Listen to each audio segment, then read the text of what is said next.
here. Hey everybody, how you doing? Can y'all hear me? Hey everybody, how you doing? Can you hear me? I don't know why this thing sits crooked, but it does. I think it's a table. Move that table. This table's big and heavy. There we go. Been needing to do that for a while.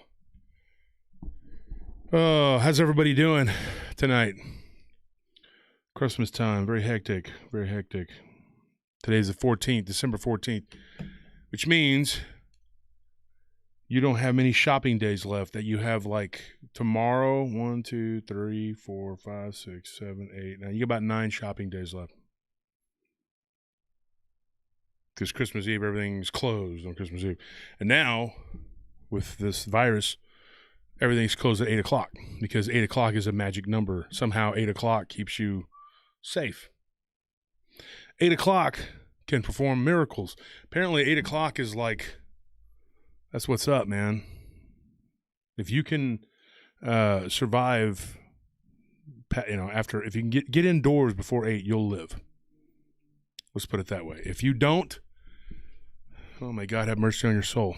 The virus will eat your heart, your liver, your eyes, your face. Eat your face. That's what happens.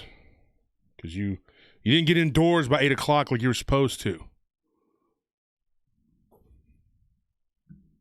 So everything happens after 8. We all know that. We've all been taught that. Okay? This coming Friday, Black Panther people. I'm going to say the address that you guys can ship things to because I'm getting a ton of people asking me for that. If you feel it in your heart to send us something, thank you. I appreciate it. I really do. I'm not going to tell anybody no because I don't want to hurt people's feelings. But I've gotten some weird stuff. But I've gotten some cool stuff too. I'm not going to tell anybody don't send anything. If you want to send something, send it. Feel free to send it. It's 6001 West Palmer Lane, Suite 370, PMB 131, Austin, Texas 78727. Okay? Did you get that? 6001 West Palmer Lane, Suite 370, PMB 131. That's weird. I saw something on camera, but I didn't see it when I looked up. Austin, Texas 78727. Looks like a mosquito or something. That's weird. But it wasn't on. But I didn't see it in here. Okay, weird. Russ Harmon, thank you for that donation. Folks, we are doing the food drive. And it's not cheap. So if you guys find it in your heart to donate, whatever we get this month, the entire month of December, will go toward our food drive. As you can see, I'm wearing a new hat. I don't know if anybody noticed. Josh Turner at prtpodcast.com. That's my email address. Josh Turner at prtpodcast.com. That's my email address. prtpodcast.com is our website. You can go there and you can purchase merchandise. We did a giveaway last week. I posted on Facebook, and we gave away over 60 shirts and about 15 hats. Not kidding. And the shipping on that is expensive. But it's Christmas time, and I practice what I preach, talking about giving. You got to give. We could use some help though with the shipping for the show, and then we can also use some help with the food drive to get people food for Christmas. We did it at Thanksgiving. I didn't ask for anything, but this is a bigger undertaking. We do it every year. Thanksgiving, we gave away a bunch of stuff. Turkey legs, tamales. I mean, it was a lot. And I can't remember what else we did. I mean, it was just a bunch of stuff. We gave away sausages and can't even tell you what all it was. Just we try to do what we can, what is correct here. We're going to do the Patreon. James Cook, Sonia Girding, you guys are new. Thank you for that. Thank you for joining the Patreon. If you could find it in your heart to join Patreon and give $10 a month, that helps. It really does. It helps keep the show going. Gwen Sorensen, Dorothy Metcalf, Mimi Piccolelli, Polly G, Melissa Koyman, Pauline Rome, Joanne L. Hartnett, Leighton, Mary Plyler. Mary, I got you your Patreon gift bag. I hope you enjoyed it. You enjoy it. Anybody else out there who hasn't gotten one, who is a Patreon supporter, let me know. If you've been a Patreon supporter for 3 months, you're eligible. So, Stephen Hall, Miguel Guerra, Tommy Egan, Eric Garcia, Ryan, Tim Lewis, Super Hornet 1, Debbie Wolf, Extreme Reality Check, Histotech, James Estrada, Tim Renard, Ricardo Herrera, Titan, Dead Man Walking, Guy, Melissa Panay, Derek Tribble, Andrea Krask, Dick Richards, Joyce Brunette, Barbara Blindy, Martin Hertel, Terry Fusler, Chris Clough, Curtis Turner, Philip Morn, Alexander Murphy, Matthew Durgo, and Ralph Ayou.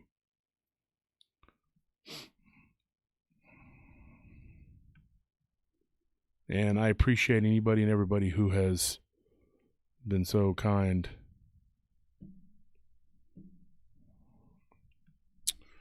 Anyways, there were people that were wondering why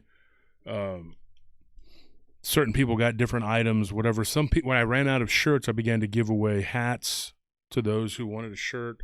I did post it in the Paranormal Round Table group and said, hey, who wants a shirt or a hoodie? Not everybody could get a hoodie, obviously, because we didn't have that many left. We gave away all the shirts and the hoodies. We still have a lot of hats, though. So that's next. We're going to be giving away hats. Also, I'm going to be giving away the PRT lamps. Those make great Christmas gifts, too. So if anybody wants a lamp, I'm going to give away 10 of those. So I'm going to post the link on the Paranormal Roundtable group page. If you're not a member of the Paranormal Roundtable group page, go join. And Paranormal Lounge, we're going to do a giveaway on Paranormal Lounge. So we're going to give away at least 10 hats and at least 10 lamps. So 20 more people this coming week will be getting gifted items. And we're still giving away the silver coin that we do every week. Silver coin all through Christmas. We're doing a silver coin at the end, at the week going into Christmas, which will be next week. We're gonna do a giveaway during the live stream. You got to be during the live stream. You got to be here for it, okay? And if you make it to the live stream and you're chosen by our moderators, then you get an entire set. You'll be getting 4 coins. You get the Wolfman, the Bigfoot, the I think it's a Chupacabra, the Pugwudgie. No, there's 5 of them. There's Pugwudgie, and then there's a Mothman. We also have the Jersey Devil. We've given away Jersey Devil, Mothman, and let's see what else we give away. We gave away Bigfoot.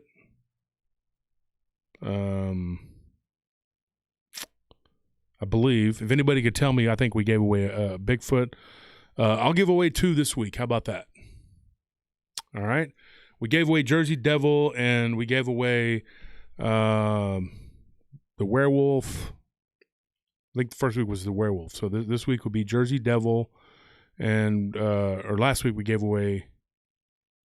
So it was like, I'm sorry, the week before, because I missed a week because my wife's surgery. So we've given away Jersey Devil, the werewolf, and then we gave away a Mothman. So we're going to do Chupacabra and the Pugwudgie. We have a Pugwudgie coin, which is actually really cool that they made one like that. These are 1-ounce silver coins. Okay, and then I'm in the process of getting some Paranormal Roundtable coins made, but medallions. Now it's not legal tender, but it is silver. It is solid silver, and you can get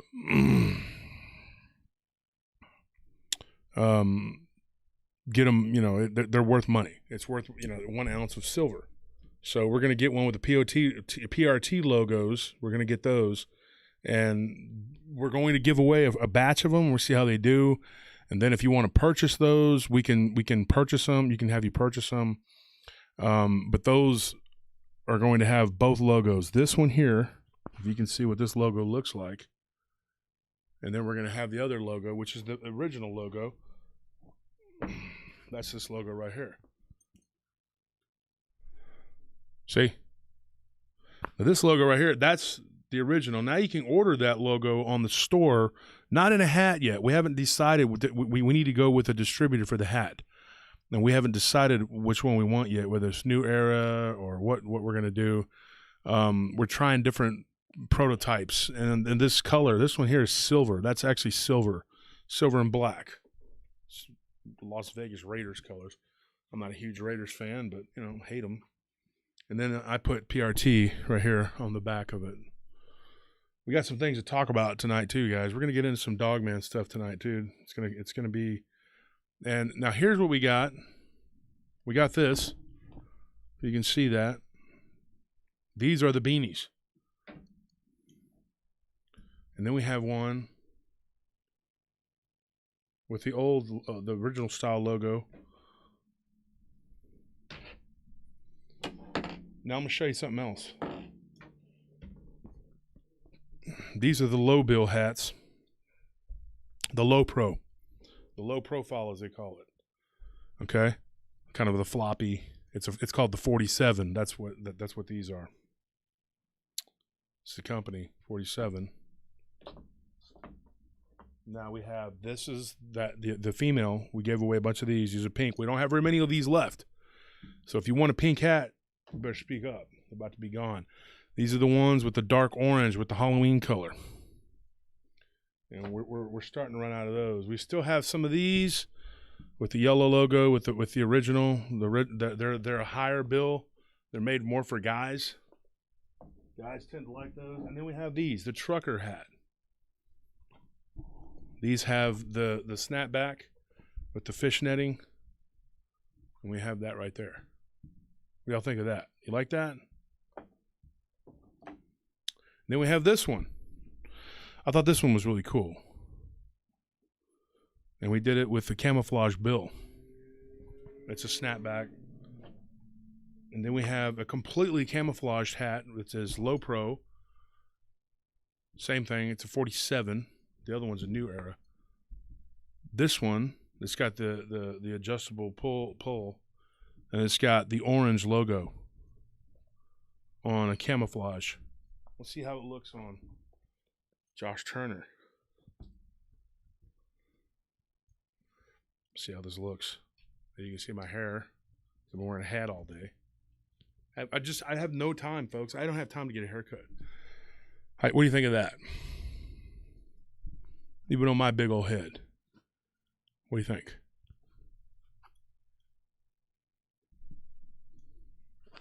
Yeah! That's what I feel like we're doing when I wear that. Going hog hunting. I'm gonna hunt some hogs. Coats. We're going bang, bang, bang, bang, bang. And we also have this one. Now this one is different. These are both 47s, but this is a higher, it's still a low pro, but it's not the floppy one. It's not the relaxed fit of this one here. You see what I'm saying? Let's see how this one fits on me. There we go. Nice and comfortable. So that's what we have. That's what we have going on. Bunch of different hats, bunch of different styles.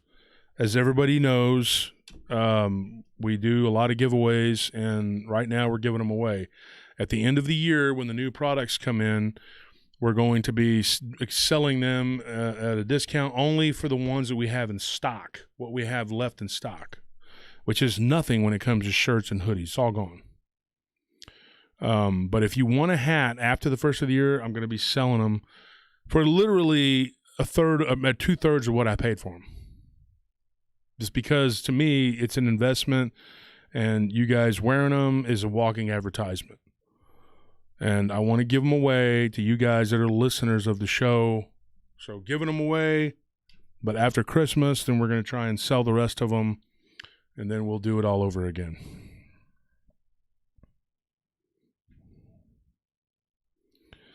Somebody says, Josh, what episode was it where you talked about?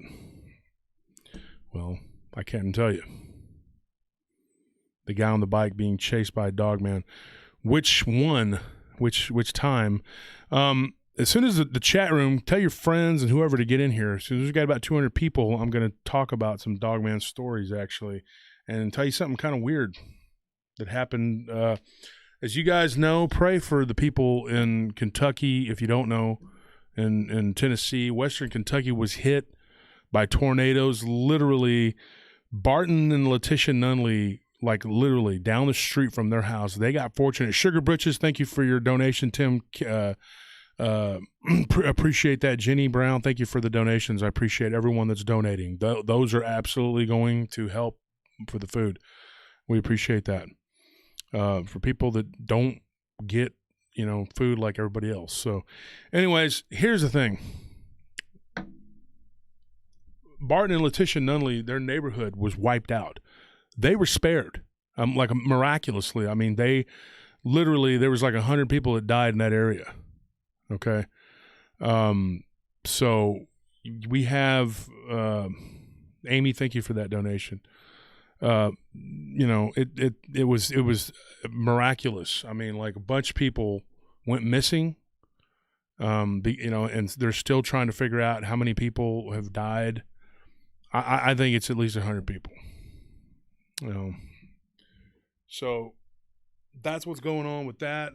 You know what? I kind of like this sucker right here. I think I'm going to wear it. This is what I'm going to wear. Let me take this chunk off right here. If you guys like that camo, let me know. They can order some more of these.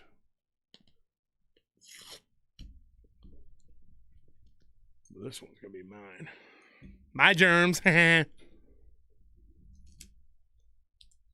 remember some kid did that to me in school when I was in elementary. He stuck his fingers in my oatmeal. He's like, my germs. And I remember this probably being the first time I was in first grade that I actually punched somebody. And I was like, oh, my germs. Then I went to the principal's office and got licks because back then you got spanked. So I remember that. I wasn't a bully as a kid. I got bullied. I fought back though, But hey, can you grab me a water? So, but anyway, it's not good. It's not polite to stick your fingers in people's food. Jeremy or Jason, whatever your name was, goofy kid, the kid that goes. Everybody knows that kid, right? When you were little, the kid that chews like that. Didn't you know a kid like that, Anthony? What? They would go.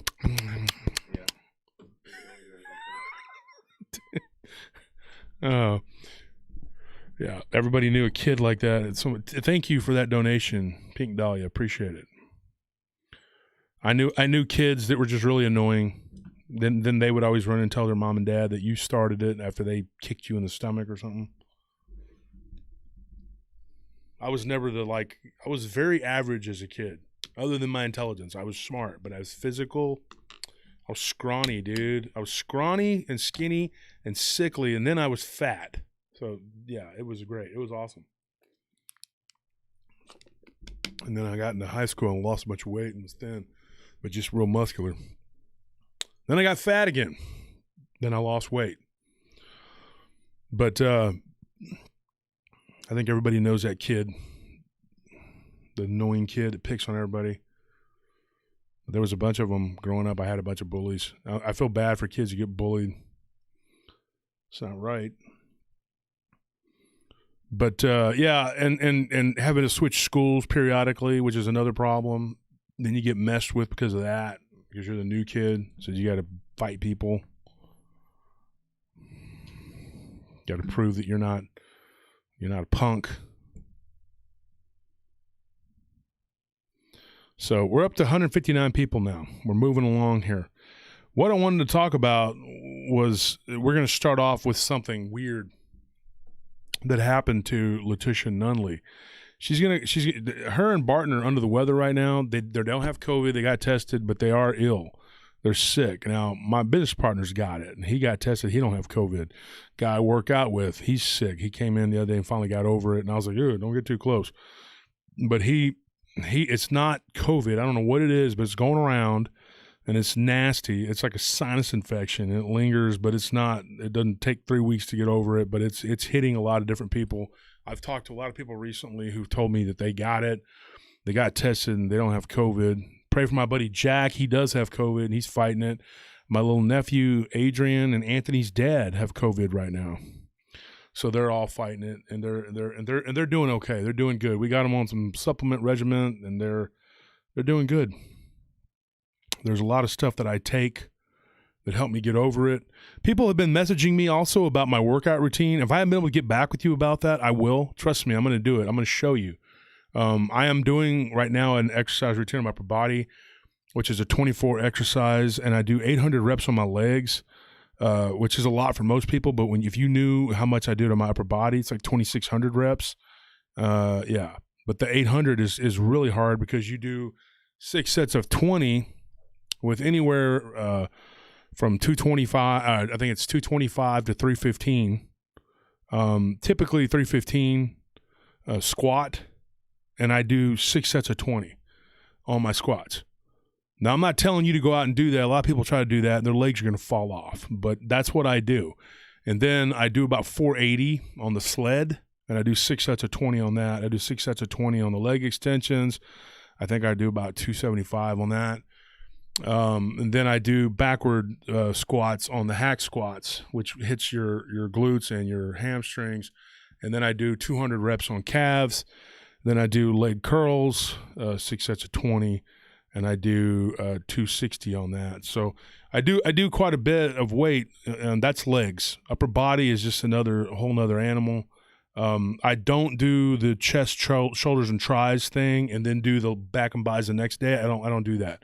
I do it all in one shot, because the next day you come in, you're kind of sore because you've been hitting muscles, and then you got to reuse those muscles. And I just feel like I get a better workout. And I don't take a lot of breaks. If you can get to where you don't take a lot of breaks and you just kind of keep going, you do what I call a cardio lift, and it'll get your heart rate going, and you'll feel it. But you got to slow down if you start to feel like you're getting faint or you're tired, whatever. But that's what I do when I lift. I get in there and I get after it, and I do 5 shoulder exercises, 5 back exercises, and these are all 3 sets of 20. Okay, except for the shoulders, I do 3. You're gonna think I'm joking. On shrugs, I do 3 sets of 90. 90 reps with 70, typically about 70 to 75 pounds. Sometimes I'll go heavier. Sometimes I'll go a little lighter. That's how you get this right here. That's your traps right there. So that's what I do. On my biceps, I do 3 bicep exercises. I do hammer curls. I do regular curls, and then I do the curl bar. The upper body, chest, it depends on, I always do at least some sort of flies, because that will really, it cuts you and builds you. I do a straight bench, which is, I do it on the, Nautilus, but it's with free weights. And then I do a decline, an incline, and a straight bench. And then I do the flies, and then I'll typically just throw something else in there as an extra. Sometimes I've been here lately, I've been using this bar that was specially made. I work out at Big Techs sometimes, and when I do, it's got 3 handles. There's a close grip that kind of hits your triceps, and then you go further out and it hits your wide right here. You can feel it. And then shoulders, I do like this. I lift them out like that, and then I do this one exercise that looks kind of funny with a little bit of weight, and I go like that. And it hits that inside strap right there, because if your shoulders get too big, like mine have just blown out and just been, and then that little muscle, it ain't building in time with the other one. So what ends up happening is you got to take the light weight, like 10, 20 pounds, and just do like that. That's all you got to do. Lay down if you can, or just do it like that, and it'll hit that small muscle in there, and then you'll be fine. So that way you won't hurt your rotator cuff, and you won't blow out your shoulders, get too big. If you're a beast, you just get too big. I've had a lot of friends do it, because I have some really large mammals that are my friends. They're big guys. And so, yeah, that's what you do with that. The other thing I do is shoulder press. I do 2 different types of shoulder press. One where it's kind of a lean back, and then one where it's kind of forward like that. And then I do, sometimes I'll do the lifts like this. It just depends. But I try to hit at least 5 exercises on shoulders. Triceps, I do a lot of work on triceps. Triceps, I do the like a lot of pull downs over the head like that with the dumbbells. Skull crushers are always good. You can throw those in there, but I don't do those lately because I've been doing so many individual exercises. But skull crushers are always good. I do 6 triceps here lately. I've been doing that just to throw it out there to you, and you can always go back and watch this video and it'll tell you. So I got another donation here from Casey. Oh man, my glasses. I don't have my glasses. Can't read it. Casey Kit. It says, JT, I was homesick and bought These Woods Are Haunted. You and Gary did a great job. Please continue doing it. You're good at it. My birthday is the same day as your last show. I need my glasses. Of the year. What's your final episode about? I can't read that. The final episode of the year. Well, this coming Friday, we have Black Panther people we're going to do. Black Panthers that look like people. I mean, I don't know. We don't even know what we're going to name it yet. We haven't gotten into 100% of what we're going to call it. We recorded it earlier this week, or not this week, but Sunday we recorded it. So we don't know exactly what we're going to call it, but it is people Black Panthers that look like people. Or people that look like Black Panthers. That's all I can tell you. I don't know what to call it, but we did it, and you're going to enjoy it, hopefully. We also recorded a paranormal potluck that'll be released after the 2 episodes we're going to have with Jody Cook from the NADP. I recorded with Jody months ago, back in early October or something like that. And then, we did 2 hours, and so that'll be a 2-parter. We get into some pretty interesting stuff, a lot of Dogman stuff. So you'll have the cat, there you go, cat humanoids. It'll be cat humanoids this coming, Black Panthers, whatever, this coming Friday. And then the next Friday, we'll see. We'll look at the schedule here. And then we'll get into it with Jody Cook.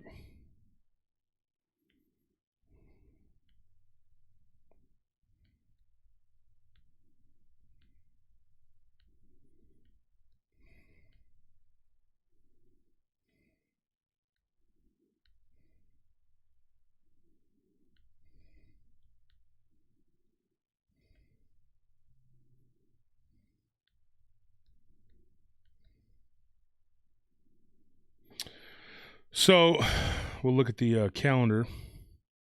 The 17th is the one with the cat people. The 24th, which is Christmas Eve, we're going to drop a show on Christmas Eve. It'll be there.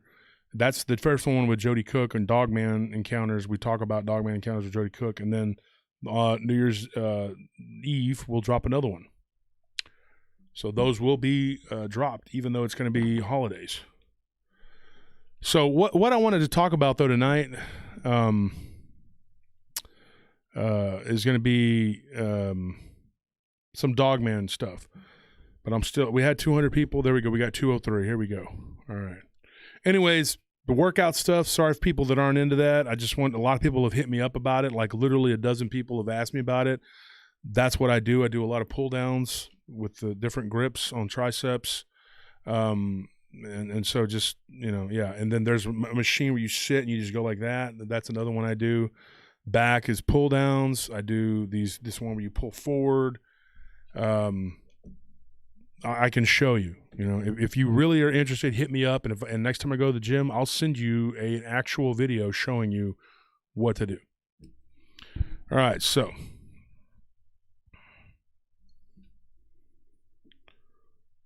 what happened this past weekend? Okay. Or I should say it happened, I think it was Sunday, because I was on the phone with Ken Gerhardt and not Lyle Blackburn, although I did talk to Lyle actually today. I'm confused. I was on the phone with Ken and Barton Sunday night.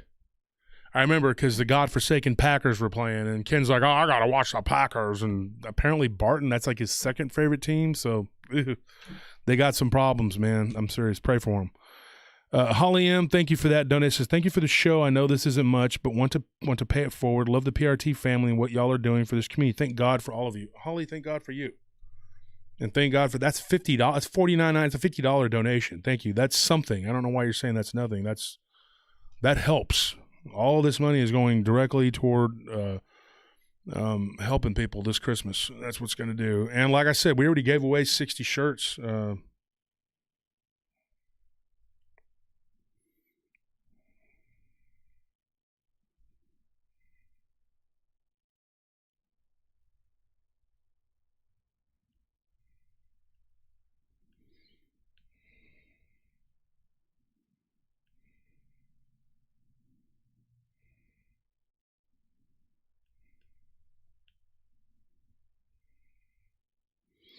So, anyways, Taylor, thank you for that donation. Best wishes and prayers for everyone in Kentucky and the other states that were affected by the tornadoes.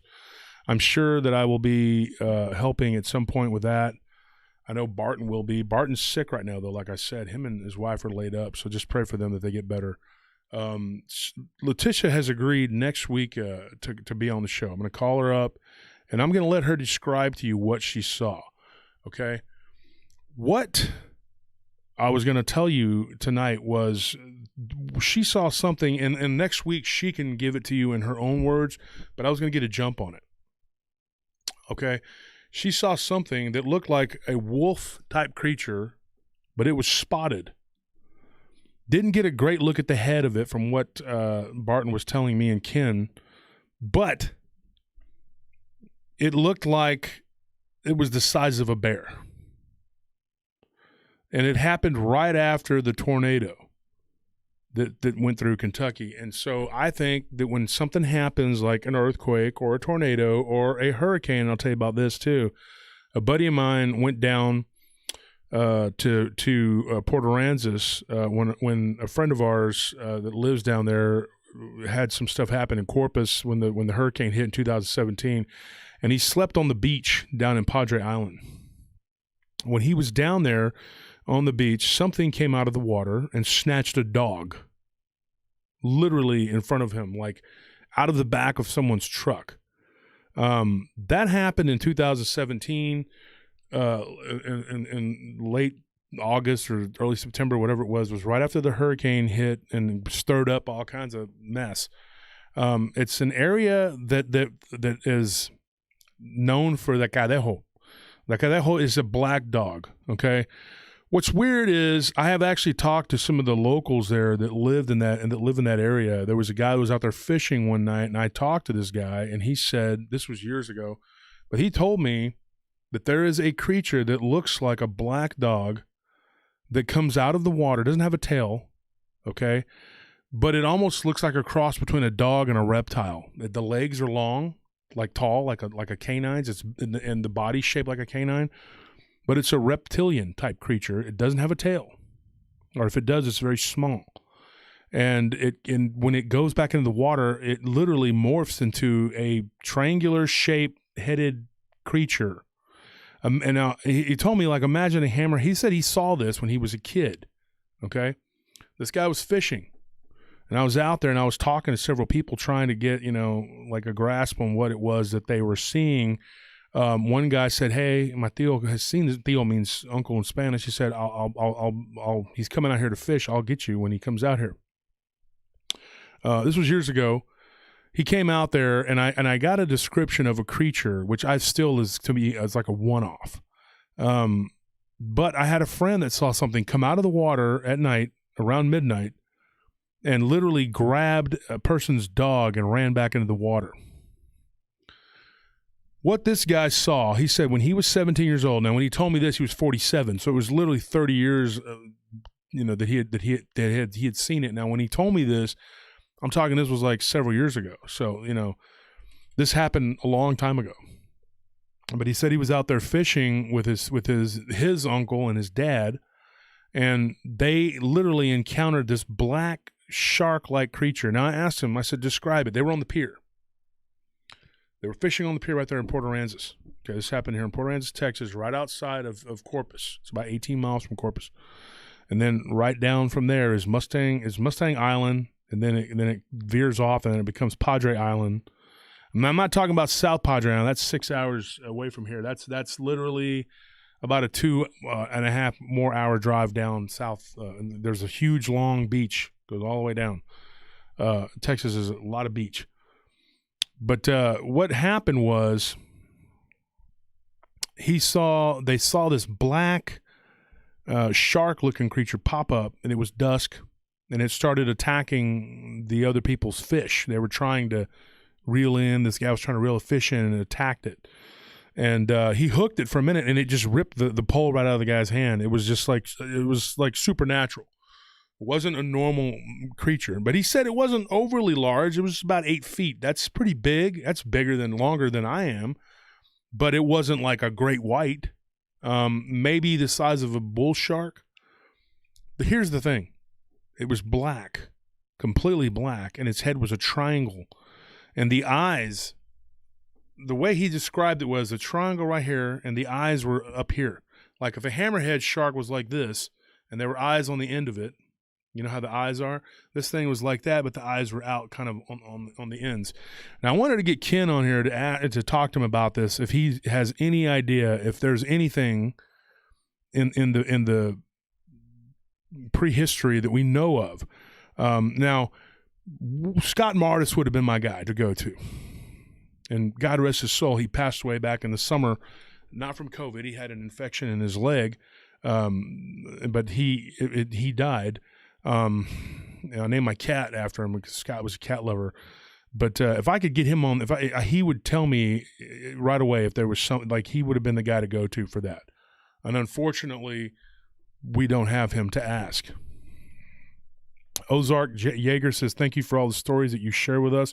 You make my day better when I get to listen to one of your shows. Thank you so much for that donation. This guy's name, now, here's his real name. I'll tell you, his real name was Armando, which is weird because that was my co-host. And that was a story that me and Armando had talked about, and we were like, yeah, we got to get Scott Martis on. But then when we started talking to Scott Martis, we didn't really get into like a whole bunch of like weird supernatural cryptid stuff. But then as time went on, me and Martis talked so much that we were planning on doing a show that was based on supernatural cryptid ocean going creature sightings. And I was even thinking about throwing Ken in there on that one and just all of us talking about it, you know.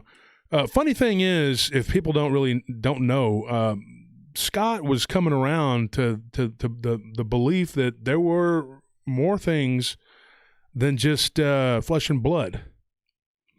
And he would call me sometimes late night. We would talk, me and him, we would go back and forth and come up with ideas about how to do a show, you know, like, hey, we should throw this in there. You know, we should do this or that. And I would consult him about different cryptids, water cryptids in particular. And he was starting to come around. He had gotten a few stories down in there in Florida about land cryptids, and was wondering if some of these things that people were seeing weren't some sort of phantoms. This black shark thing, okay? Like I said, it wasn't huge. But when it comes onto the land, this thing starts to wiggle. Limbs pop out. The fin kind of turns into a ridge. These ridges kind of pop off the back. This thing shakes itself off, and it turns into a iguana dog. I don't know how to describe it, people. I'm trying to tell you the best I can. The way these people told me, this guy said that he saw it when he was 17. Of course, that was, you know, that was probably 40-something years ago when he saw it at this point. Probably about 40 years ago. He was 47 when he told me. He said he saw it 30 when he was 17. So that's 30 years. And of course, this was about 10 years ago when he told me this. I still to this day don't know what the heck that was. And I still have tons of stories that I've been told over the years, and I'm waiting to just the right moment to tell. The point is that there was a hurricane. That hurricane, if my buddy Tommy has a nightclub down there called Treasure Island. Very beautiful place. If you ever want to go down to Port Aransas, Texas, go to Treasure Island. Tell Tommy you know Wolf. I worked with him for years. I worked with that guy downtown. He's got a beautiful place, a nice club. You go hang out. It's a fun time. It's really a cool place to go to hang out, Port Aransas. Summertime, it's happening. But they got flattened. I mean, it got wiped out. So a buddy of mine was down there after the hurricane and was trying to help out a friend of ours down there. And he saw something come out of the water. And one of the people that was out there night fishing, they stopped. They went and got their stuff, and they said, "De Cadejo." Now, what I did a show with my buddy Chief that had we had talked about the Cadejo, and we talked about the Cadejo in the terms of it being a land-based animal, and it was really what it really was a like a curse. You know, people see it.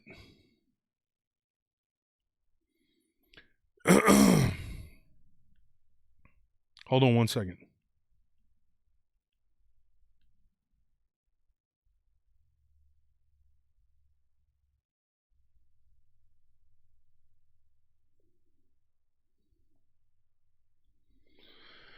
So anyway, I'm actually texting Ken right now. So one of the things that I believe is that this tornado stirred something up, and that's why Letitia Nunley saw what she did. It seems like every time something happens, there was an earthquake, California. Guy tells me a really weird story about something. You know, it looked like a monkey, but it wasn't. It was weird. I don't know how to describe it. You know, I don't know that the hurricane necessarily brings these things ashore, or maybe they get washed. I don't know. They get blown off course or whatever, or the tornadoes freed something. You know, hurricanes spin tornadoes off too, and that hurricane was no exception. It dumped Houston. Downtown Houston was flooded that year. Galveston got hit real hard, and Corpus just got smashed, and Port Aransas was annihilated. To this day, like last summer we were there, and it was like still some buildings they're still not, there's a whole Mustang Towers, I believe. There's one tower that's just still unoccupied. At least as of last summer. I don't know now. Maybe they've moved some people in, whatever. But what is it that can change from a black torpedo-headed, triangular-headed shark into a black reptile iguana dog thing? Now, if you've only heard one story from this, you're thinking this is a one-off, then that's what I thought. But then my buddy Starscream went down there, and I don't think he's in the chat tonight, but he saw something come out of the water. Okay. Starscream's another person that can attest to the weird stuff that went on at my house, and with all the weird stuff, the stories that we talk about. I'm going to bring him on at some point, let him talk about some of the weird stuff. He's just like Loki and Willie's gone, but Squid and Jerome and Scorpion and D, they all can attest to these things.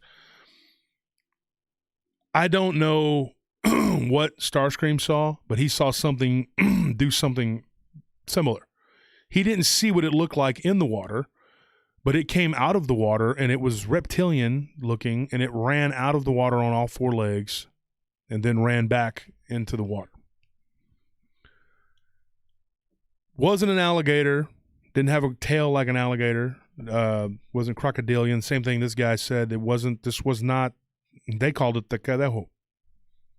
Now, over there off of Padre Island, there's a little small cove right there that they say that's where the Cadejo is seen the most often. I don't know if that's true. Hold on one second. Sir Paul, thank you, Josh, and the PRT family. I just want to give back a little bit of what you paid forward. Thank you, Sir Paul. I appreciate that. We definitely could use the donations this Christmas. So, what that was, I have no idea. But I'm going to tell you this. I got another one. Okay? You think this is a one-off? It's not. I got another one. This was near Lake Cato. Cato Lake is in East Texas. I've talked about it before. There was a guy that was in a canoe. He was fishing. This was in fresh water. Okay. Now, not the same thing as what was seen down in South Padre. And we'll get back to Letitia's sighting in a moment here, and we'll go into some Dogman stuff.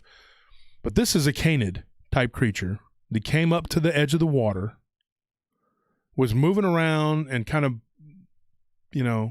like it wanted to drink the water, but it was kind of leery of him. But he said it didn't have any fur. And he said that it was black. And this guy was out there fishing. Black creature, he said, but it looked like a canid with a little short triangular tail. But it wouldn't get into the water. It wouldn't get up to the water, and eventually just ran off into the bush. Absolutely pitch black creature. He said it was so black it was shiny.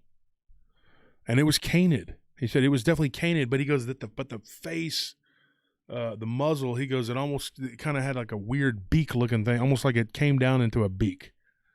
But it wasn't a beak. That's what he said. He said it looked kind of like, like it kind of hooked down. The muzzle did. But he said that it was, if he had to put money on it, it was like, it was canid, but it could have been reptilian too, the way he described it. So you got like a reptile, possibly, the size of a large dog. I don't know.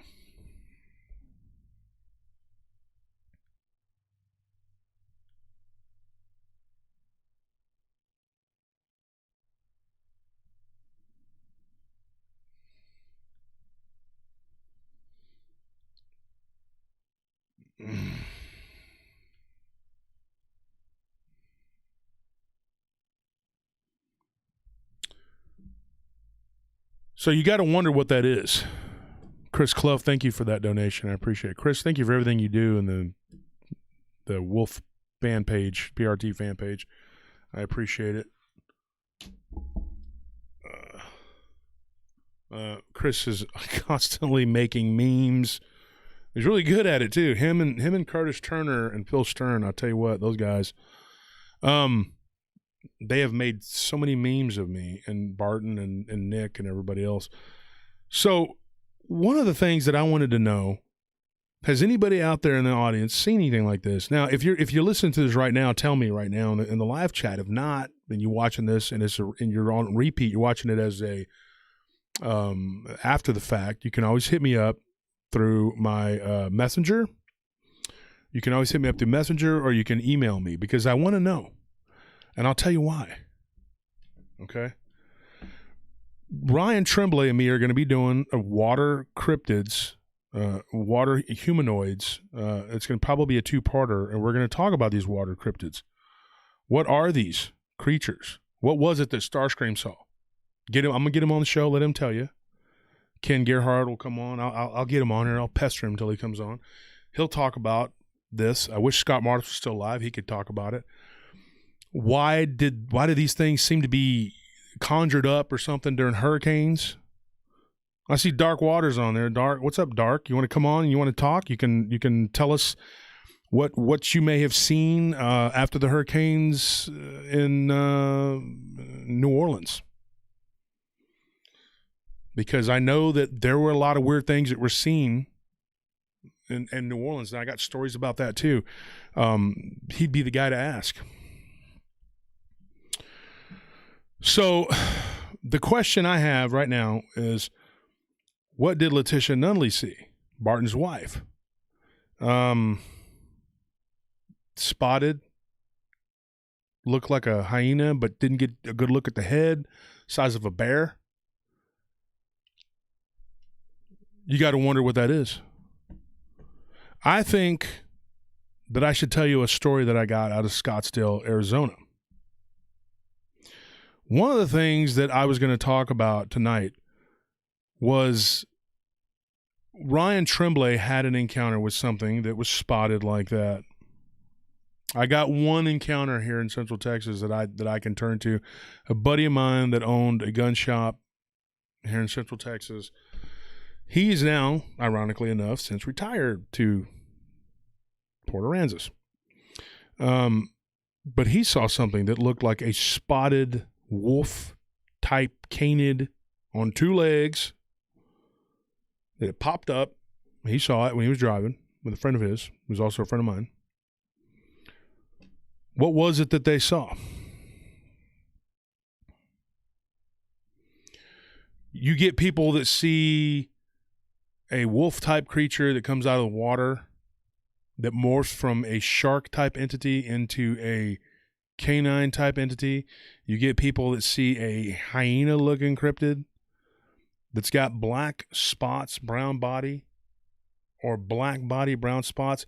Now, according to Ken says that is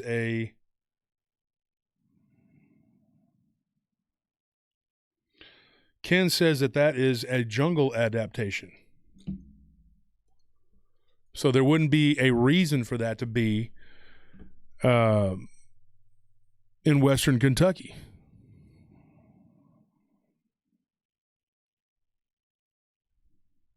What is it? I have a theory.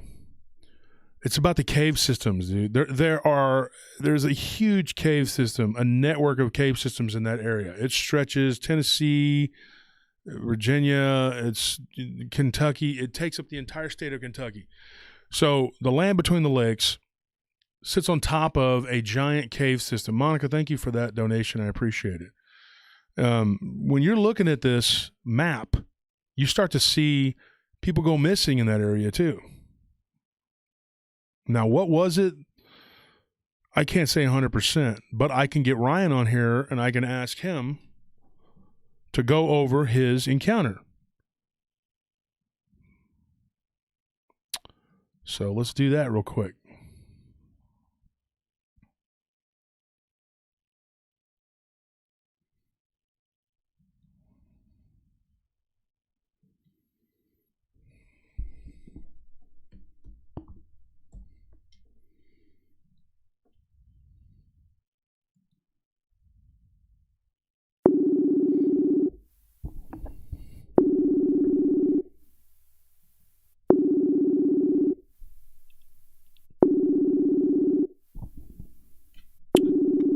Apparently I'm frozen.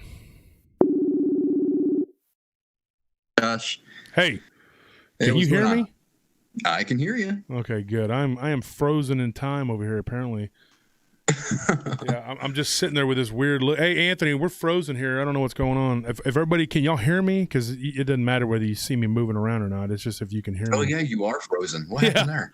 As long as the I don't know. Can people hear us right now or no?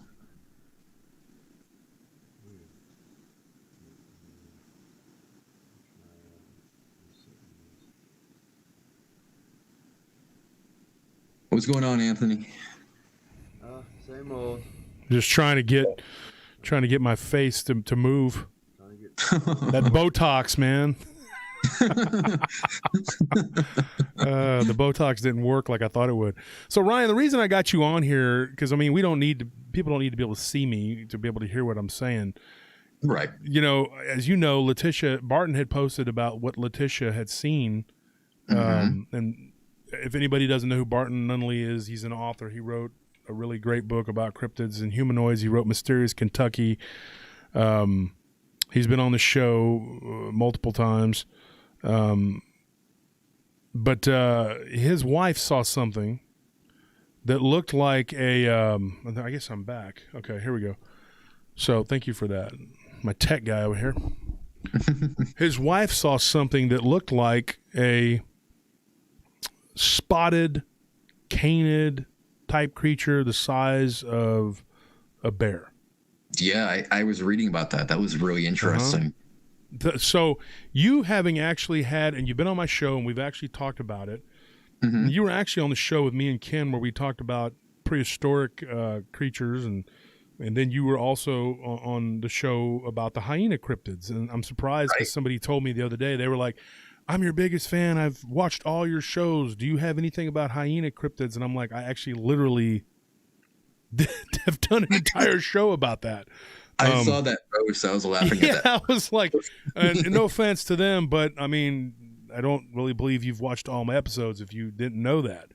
Right. It's the hyena cryptids one. Come on now. Yeah, the hyena cryptids. So, Ryan, can you go over your encounter just as a refresher to let people know what you saw and where it was at? Right in southern Arizona. I want to give the exact location away, but southern Arizona, I ran into a hyena-like type 2 dogman right in my friend's backyard. So it was interesting. It was a little bit different from what other people have seen, though. Most people see that bodybuilder type. Mine was more like I'd say a basketball player, so he was more slender, but it definitely had the hyena head and a hyena fur. What year was that? It was about 2 years ago. So what, 2018, 2019? Yeah. And so you were walking home, right? No, I was watching my friend's house. I was, checking out his house while he was on vacation with his girlfriend/wife. And I had gone there for the nightly checkup. And sure enough, I heard some strange noises coming from the riverbed just down short ways. And one of the sources of that noise was, it was the hyena cryptid. So. Wow. So you were basically, your friend was out of town and you were casing the place to see what you could, see what you could take. Oh, Josh, you can't say that in public. My lawyers talk to you. Ryan's like, hey, it's my opportunity. Time to go in. Oh, hey, man, he has some PlayStation games, some Nintendo 64 games. You know what? That's what happens when you live in the hood. That's what happens. You get ganked. I'm joking. Right. I'm joking, folks. He didn't do that as far as I know. Anyways, that's between you and him, But so you were going to check out his place, and you ran into what looked like a hyena on two legs. Yeah. Oh yeah. That thing stood up. At first, it was actually on four. It was walking on the palm of its hands, but once it noticed me, it kind of reared up. I heard that distinctive pop, so I knew, one of these Dogman things. Wow. And you've talked about this before, and you had told me that you didn't believe in Dogman before that. Yeah, you believed in Bigfoot, but not Dogman. Yeah, I really didn't. Just the whole concept of a bipedal canine just seems so far-fetched. I know that's weird. When you're studying cryptozoology, nothing should sound too far-fetched, but I just couldn't understand why canines would ever be bipedal. So this was like my wake-up call. When I saw this Dogman, that was my snap to reality going, okay, these things are actually real. I couldn't deny what I had seen. Yeah. There's no way you can do that. Once you see something like that, you have to go, okay, all right, I really did see something like this. So the other people that are reporting it, they're seeing something as well. So it was a very big moment for me. Yeah. And you said that was kind of that was your introduction to this is real. This could, these are actually, yeah. For me, I was a young kid. I was 15 years old, and I had never even put much thought into it. And when I was on Voldemort's show, he was all like, well, were you into monsters before that? No, I wasn't into monsters, dude. I never gave them a second thought. I think the most I'd ever done, I think I'd seen The Howling or something, and maybe I've seen The Lost Boys or something. I wasn't like a monster kid or into that kind of stuff, whatever. So you weren't like me then. You weren't that monster geek that was obsessed with monsters. No, not at all. No, I just was. All right. No. Transformers, G.I. Joe, yeah, that was my thing, not monsters. What's weird, I wanted to say something else while we're on that subject, too. I did the 300th episode on that guy's show, and I just want to tell everybody, people were asking me about what numbers I've done on there. I was on there like 13 times. But, 13 times, wow. Yeah, 13 there's a lot. But one of the things that I'm going to do is go back over all those stories because I wasn't allowed to tell like the true aspects of these encounters that these people had. I had to kind of dumb it down to be just to fit the narrative of, it's just a physical flesh and blood creature, blah, blah, blah, blah, blah. The story I just told, which I never really knew how to fit that in, but of this weird shark type creature that becomes a reptile canid type thing. I don't know what it is. Yeah, I don't know what that could be. That's just I don't, but I've gotten reports of it, and I got another one. But I'm not done researching that one, and I wanted to save those for the show that we're going to do, me and you, Ryan, and we've already discussed how we're going to do one that's in humanoid encounters and then water cryptids. So it might be a part 1, part 2, or it might just be 2 standalone episodes. But we have agreed to do that. Right, absolutely. Yeah. Well, something to consider though, Josh, is the Honey Island swamp monster has reptilian features. Yeah, I've heard that. I've heard that like 3-toed prints, and I think that Lyle. I think if I'm correct, that the boggy piece of Boggy Creek was also a 3-toed something. Or other. Yeah. Yep, it was. So, somebody said that the black-eyed kids were ringing your doorbell. Yeah, I didn't answer the door though. That's why I was like, "Nah, you guys can stay out there." It's actually if you go answer the door, it's actually black-eyed kids delivering you a pizza.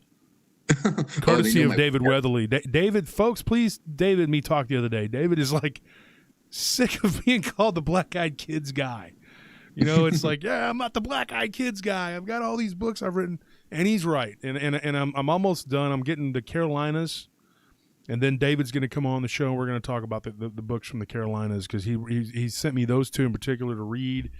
But nice. I am also trying to finish Kenny Irish's book so I can get him back on to do his, and then I got Albert Rosales, and then I got to record with you, and me and you always seem to do. We have such a good rapport. We're good friends. You bring the heat with the research, brother, and I bring the stories, and vice versa, and we just kind of gel. I hope everybody got a chance to listen to me and Ryan when we did the last with Wendigo. That was a good show. Yeah, I enjoyed it, and I always enjoy recording with you. And so, folks, when I'm done, when the set with Jody Cook is over with, then that one will be there'll be a paranormal potluck that I recorded, and then hopefully the one with me and Ryan will be done, and it'll be a 1 or 2-parter, maybe 2 standalone episodes, but it'll be water and humanoids / cryptids, and we're going to get more into this. So, Ryan, let me ask you one before I let you go. What do you think it was that Letitia saw? And now, tune in Tuesday, folks, because Letitia's going to come on and talk about it in her own words. She's also seen a Sasquatch, but it's going to be shocking what we talk about. Okay, Dana Niedro, I don't know how to say his name. He has the white biped project. Oh yeah, I know him. He's a great guy. Yeah, he's a real good guy. He's a supporter of my show. But I'm gonna be talking to him in the coming weeks, and we're going to do a white Bigfoot episode. I got a couple crazy stories, and I'm gonna give you a sneak peek tonight on one of those. Albino Bigfoot. And I'm gonna bring it to you together because this one ties into the hyena cryptids. And so I was rubbing my hands. I was like, oh my gosh, that's the way to bring it home, because next Tuesday we're going to have Letitia Nunley on and my wife, and they're going to talk about 2 different things that they've seen. They're the same, but each with their own encounter, and we're going to let Letitia talk about this hyena looking thing that she saw. I got to wonder what that was, though. I did run by her the idea that it could be the hyena Dogman. I mean, and it doesn't surprise me. Like Barton Nunley was surprised at the size of it. He's like, dude, it was like 4 foot high. And I said, dude, that's not surprising. No, not at all. I mean, the one that I saw when it was on all fours had to be at least 4 feet. When it reared up, it was about 6.5, but on all fours, at least 4. Yeah. They're a good size. You got to wonder, like, how many people see these things, and sometimes people just see a hyena. I mean, I'm not talking about like a cryptid. Not a cryptid. It would be a cryptid, but like a Dogman, werewolf type, whatever. It just looks like a big hyena. Oh yeah, very much so. I mean, the face is a dead ringer for hyena. I had a guy that was up in Northwest Texas. And he was right at that. I know exactly where it's at. I don't want to give away. It was near Abilene, but he saw, and of course, and this guy, I feel bad for him because he was in a Fiat, and I was actually talking to him because I have a Fiat for sale if anybody's looking to buy one, because it was my aunt's, but anyway, this guy, he told me, he goes, I was in a small little car. It was a Fiat. And he goes, and it was my wife's car, and I was driving it, and he said that this thing came out. Now, he is also, I don't want to give away too much or whatever, but he in one of the communities there, he does something for local politics. So anyway, he was driving a small little car, and he said this was several years ago, and this just what looked like a hyena came out of the darkness and just bumped into his vehicle, and then just kind of went back into the bush. I mean, and it was just real quick. I mean, it wasn't, but he goes, I looked right at it, dude, and it knocked my car.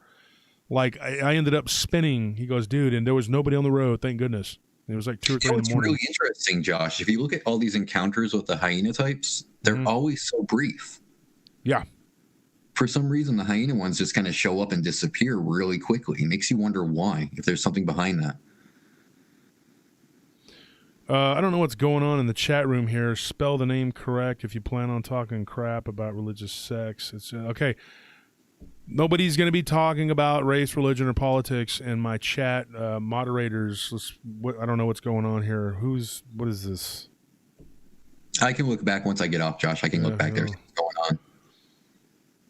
I know that some people, I'm not trying to bash anybody or get anybody upset.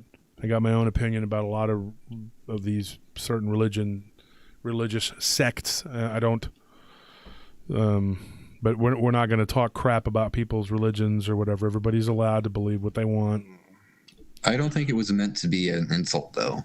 Yeah, I don't even know what it was. You know, everybody, let's play nice, or you don't get any stories. I worked really hard to get you this. Here, I'm going to leave you on, Ryan. If you want to stay on, I'm going to tell this story. Okay. Yeah. Great. Okay. Now this one happened up in Wisconsin.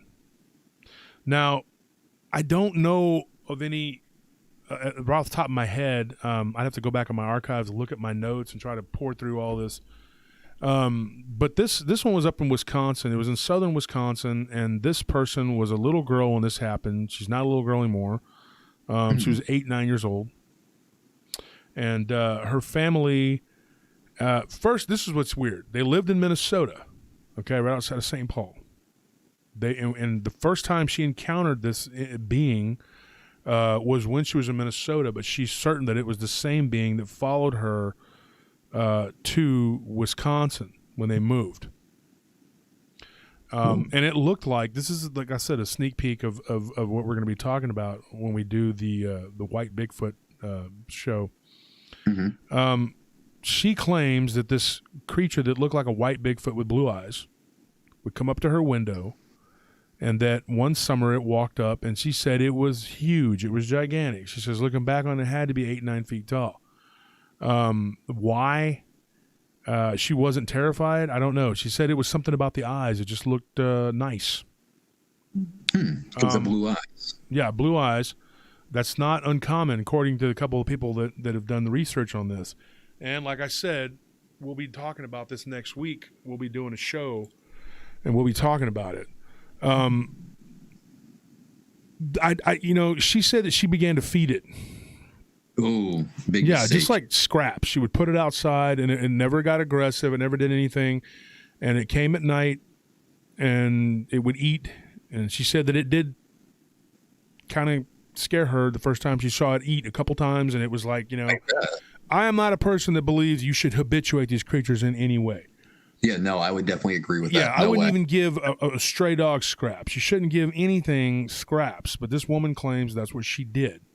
And honestly, Ronnie, you might actually know who I'm talking about. But anyway, we know a lot of the same people. So yeah, I do. Okay, yeah. And so she told me that she gave it started with like apples and meat and things like that, and bread. I do, yep. Well, anyway, so she ended up going to Wisconsin. Now, in Wisconsin, something happened. On the property that she was on in southern Wisconsin, it was a farm. And one day, she had an encounter in her yard, and of course, she said they were on 10 acres. And it was like a small farm, and then her dad worked on the neighboring whatever. And she said that, hey, Loki, I see you in here, Caleb. She said that she actually ran into something that was crouched down, eating what looked like the remains of a dead animal she couldn't identify. This thing, she could hear it crunching the bone, like popping, like literally. It popped up, looked around, and she said it looked like a freaking hyena. She thought she goes, when I look back on it, it wasn't spotted. She said it had like stripes. But she said that it had like a ridge on its back. And she said when it popped up, she thought, oh my gosh, that looks like, pictures you see of a hyena, like National Geographic. She's like, I know what a hyena looks like. And she said that in and of itself was shocking in Wisconsin. But she started to back away. And then she said that it got up and it began to make this kind of weird snorting noise. Mm-hmm. I'm familiar with that too. Yeah. And so then she said the next thing you know, it started to kind of, and these are my words, not hers, but it loped toward her because she said it kind of went like it hopped, But I know it's like a gait, like a lope the way they do, It came toward her. Was that a bluff charge or something? Yeah, that's what I'm thinking. And she said because it stopped. Okay. Okay. The upper body was way bigger than the lower body, but then she said it stood up. And when it stood up, she heard like a pop real quick. Mm-hmm. Yep. And it stood there looking at her, and it was still chewing and eating whatever it was. And then she said what really got her was it lifted up what looked like a leg of something, of an animal, and was chewing it and holding it the way I'm doing it right here. She said put it up to its mouth and was pulling the meat off of it and was looking right at her. She said that when she saw the movie, I forgot that movie, Dr. Moreau. Oh, hyenas. Yes. Yes. When I said something about that, she's like, that movie scared the crap out of me. She's like, it gave me nightmares. And I'm like, well, you hadn't seen that movie, right? And then, and she's like, no, when she kind of got offended, and I'm sorry, ma'am, if you think I was being a little pushy. I got to know.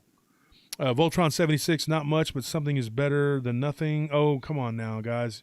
Hope all is well with everyone, PRT crew. Thank you, Voltron, dude. Good to see you back in the chat. Something's better than nothing, dude. $100? That's awesome, dude. That's so awesome, dude. You call $100 nothing? Wow. That's cool. Like I gave my guys their bonuses a little bit early. I'm giving them this week or whatever, and I actually had one guy complain, but of course he's one of my friends, so he's allowed to a little bit. I was like, dude, we got 18 people. I can't give everybody $1,000, dude. Okay, it's like that'd be a lot of money to give out. Yeah, it would be a lot of money for bonuses. Yeah, so appreciate that, guys. And like I said, this is going toward the food. We're going to be giving away food. I'm going to take pictures. We have pictures of them, put them on there on Paranormal Round Table. And I'm going to tell everybody that, people sponsored it, Paranormal Round Table. It is interesting you brought up that movie, though, Josh, and Dr. Moreau, because the way that they portrayed that hyena guy, that's how the hyena that I saw was walking, with the arms really close to the body. Mm-hmm. That was very, very close. Yeah, and when she saw this, now here's what's weird, Ryan. When she saw this creature come towards her, okay, Now granted, she'd already had the encounter with the white Bigfoot.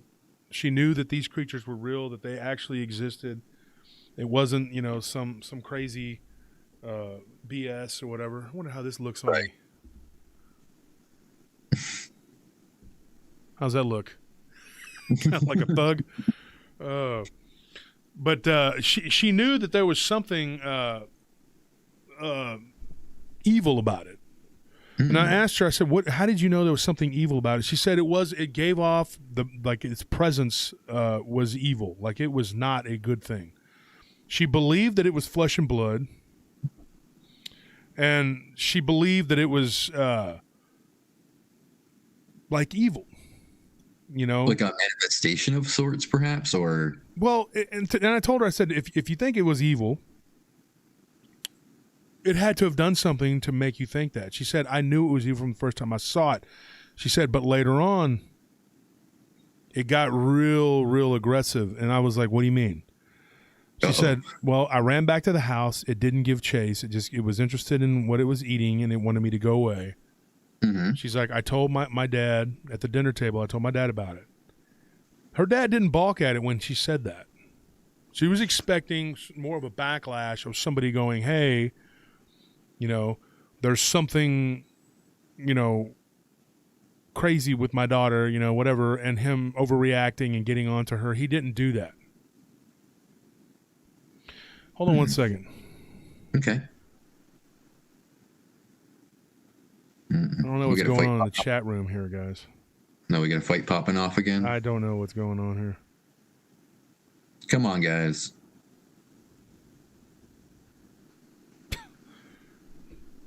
Anyways, guys, play nice. So what happened was this creature came around again. The dad didn't say much. He didn't say anything about it, and her stepmother chastised her.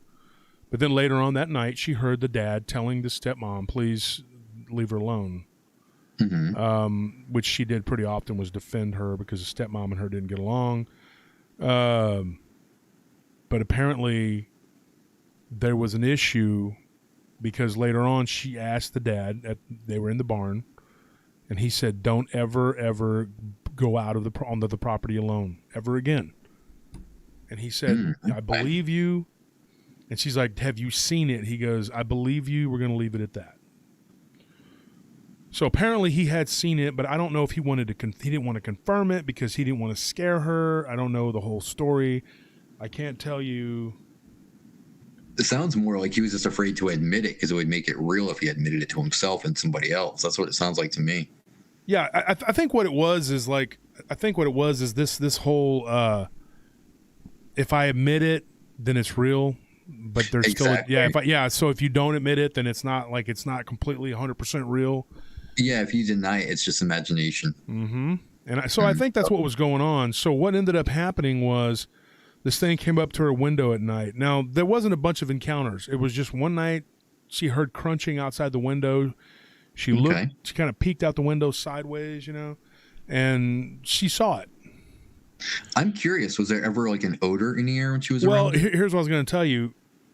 She had 3 cats, and they all disappeared, and she was convinced that one night that's what that thing was eating, was her cat, but it did it right outside of her window to terrify her.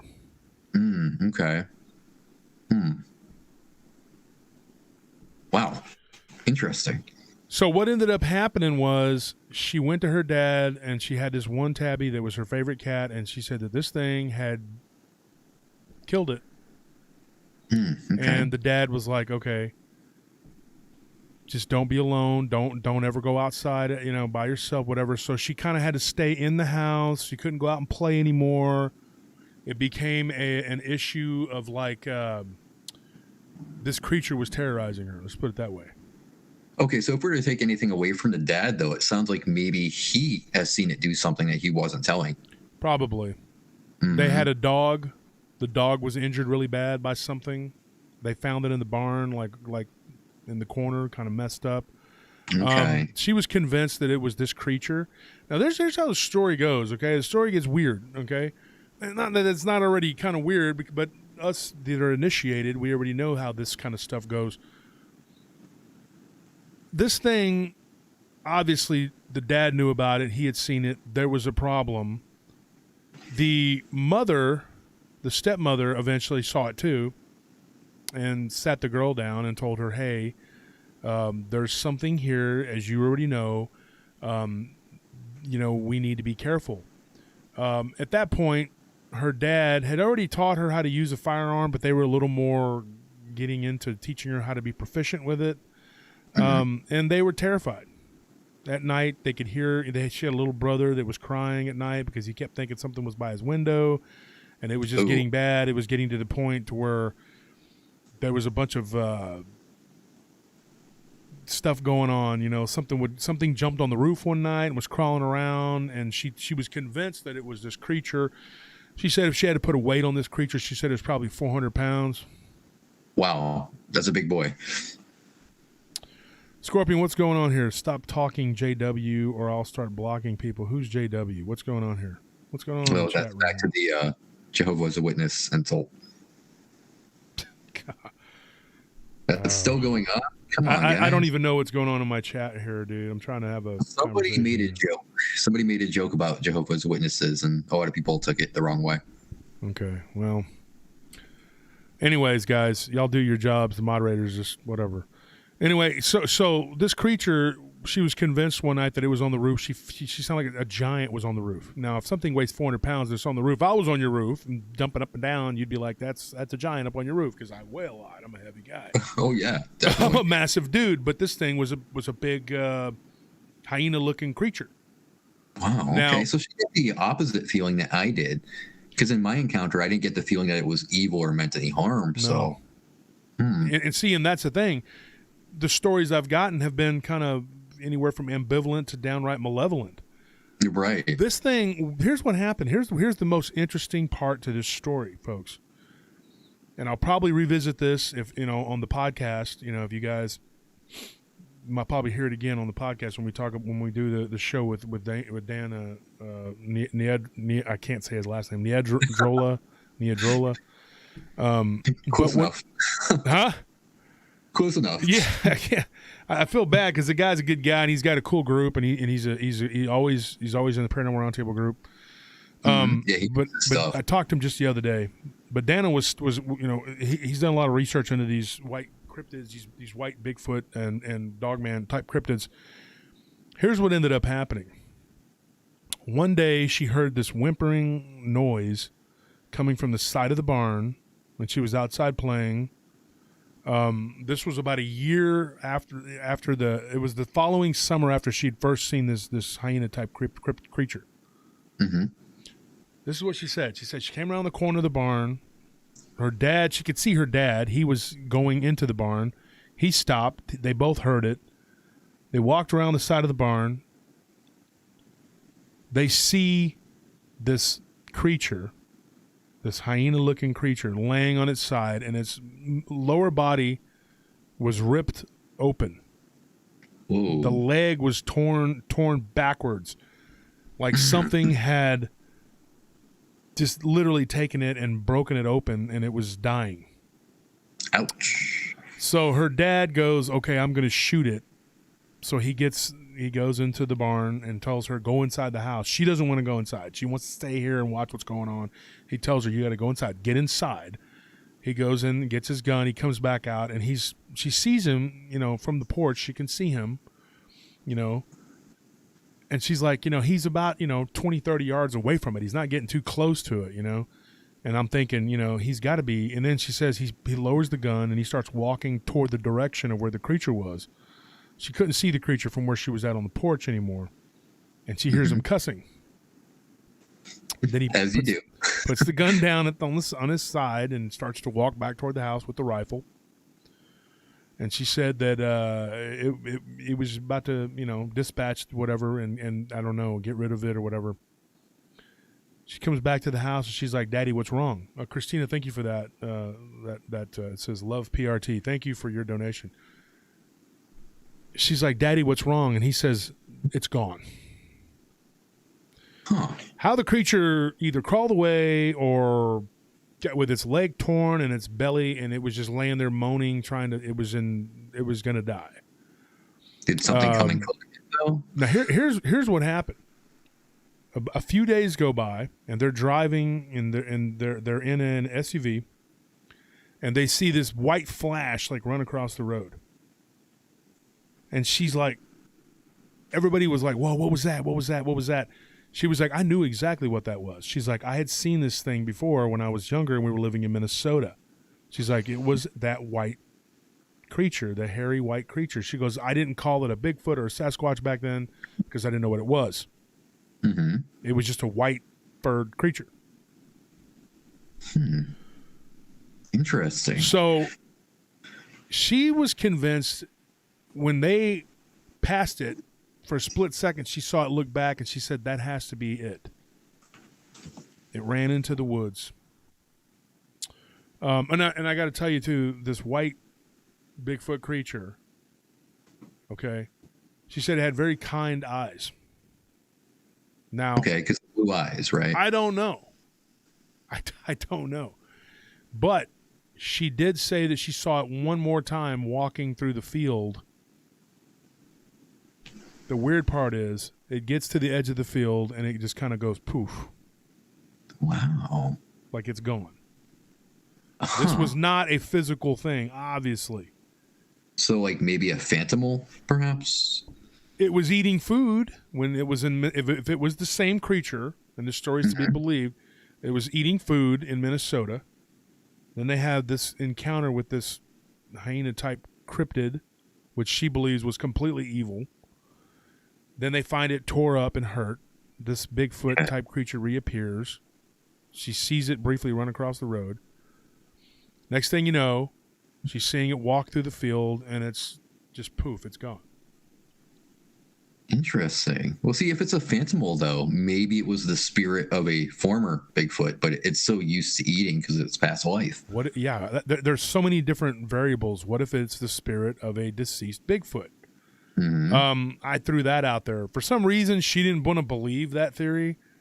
So I was like, whatever, man, you're crazy, and I hung up on her. But, you know, I'm just kidding. I didn't tell her that. I just was like, whatever, you know. You don't want to believe it was the ghost of a Bigfoot? Fine. What was it then? Was it an interdimensional creature that this thing could pop in and out of dimensions? That's another theory. Why and was it even the Bigfoot that killed that thing? Good question. Because here's another aspect of the story. She said at one point her dad and her uncle, her stepmom's brother, worked together, and they were good friends. That's how he met his wife, was through his buddy.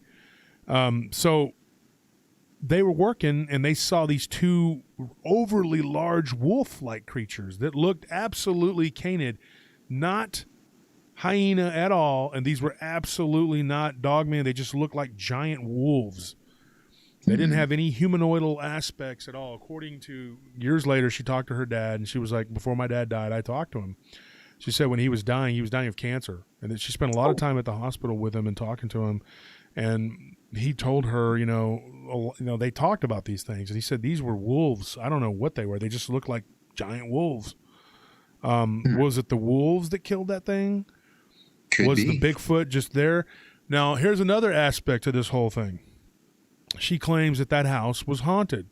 But she said that the haunting was very specific. There was a man that had died in that house, and she believed that he had not left. That's what Corley, thank you for that donation. I appreciate it. Everybody, like I said, if you feel in your heart to give and donate, it is going toward a good cause. This month, the money will all be going toward... Hey, Anthony, can you call Arash back? He's calling me. He's supposed to be smoking me a brisket. So, here, talk to him. Brisket sounds good. Hey, Arash. Hey, buddy. How you doing? I'm on my show, my live stream here. You want to say hi? Say hi to the audience. Hello, everybody. Guys, this is Arash, and Ryan, you're on with me. Arash is the guy that had what we think might have been a skinwalker incident down in South Austin. Ooh, I want to hear that story. At some point, we're going to get you on here, Arash, and we're going to have you tell that story. We're going to have to do that. Here, I'm going to let you talk to Anthony real quick because I'm on here. Go ahead. I'm taking the other.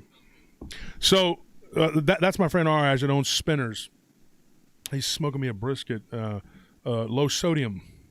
And then my friend Casey, DJ Casey, thank you for the wings that you're smoking for me that are also low sodium. You guys take care of me. My DJ friend Casey, I appreciate it. I got a lot of good people in my life. God's blessed me. I can't complain. I got a lot of good friends. Anyways, back to the story at hand. Now, Ryan, you got all this going on. She claims to have seen this man who died in the house. Now, he didn't kill himself, anything like that. He died of natural causes. He had a wife and kids. The kids had moved away, and his wife had died. He was elderly, but she could hear him coughing at night sometimes. Hear him walking around, and you know, all this stuff. You know, but she only saw this apparition one time. But you have a ghost in the house. You have this hyena cryptid in the field. Okay. And a white Bigfoot, too. And then you have a white Bigfoot that she saw from Minnesota, and then there's these two large wolves that were running around that were the size of freaking, bears or whatever. A lot of strangeness going on that property. Yeah, and so when you put all that together, what are you dealing with? High strangeness. That's what that is. Scorpion, thank you for pointing that out. It says, thank you to everyone who donated tonight. Let's hit that like button. Almost 400 people in chat and only 160 likes. Let's get those numbers closer together. Here's another thing, Ryan, because me and Ryan are friends. We talk all the time. But Ryan, I'm going to tell you, you noticed how, I guess YouTube did away with likes or the dislikes or whatever? Yeah, strangest decision ever. Yeah, I actually liked it because if anybody paid attention and noticed it, we only got about 26, 27 dislikes per show. We got 300 or 400 likes, and then we'd get 26, 27. And now me and Ryan talked about this. We knew exactly who at least 8 or 9 of them were. Okay. We were talking and we had the list, and Ryan goes, he did it, she did it, he did it. We knew exactly who it was because they were disliking the shows before we even, especially the ones where you were on. Yeah, he was on there disliking it before it even got started. And then, of course, you had a few of the Hot Pockets on there that were doing it, But, a couple of these people that are like, oh, yeah, Josh Turner sucks, blah, blah, blah. And then they go to dog crap encounters, and then they're like, oh, yeah, this guy Josh Turner, like they're scoring points with him like he cares about you at all. Right. Okay. That's like leaving a whorehouse and saying, oh, I just didn't feel loved. Well, it's because he doesn't care about you. Okay. It's like you're trying to score points with somebody who is incapable of giving a crap about his audience. You think downing me and then going into his comment section and running me down is going to make him care even more? He doesn't. Nope. Doesn't care. He does not. Neither does Piss Pyrus. It's the same thing. I mean, these guys, they're from the same club. So let me tell you something. Now that they're not doing the dislikes, whatever, you're not going to see the 25 to 27, whatever it was. We always counted kind of the same numbers. It's like, oh, okay, same people. But now you don't see it. I just thought that was funny. Ryan, we were talking about that just the other day. Right. Do you see them on your end, though? Do you get to see all the dislikes, or is that hidden from you, too? It's gone. I mean, they did away with it, I guess. Yeah. Okay, all right. Yeah, we were discussing it the other night, and I wasn't sure if, you get to see the dislikes or if it's just hidden from public.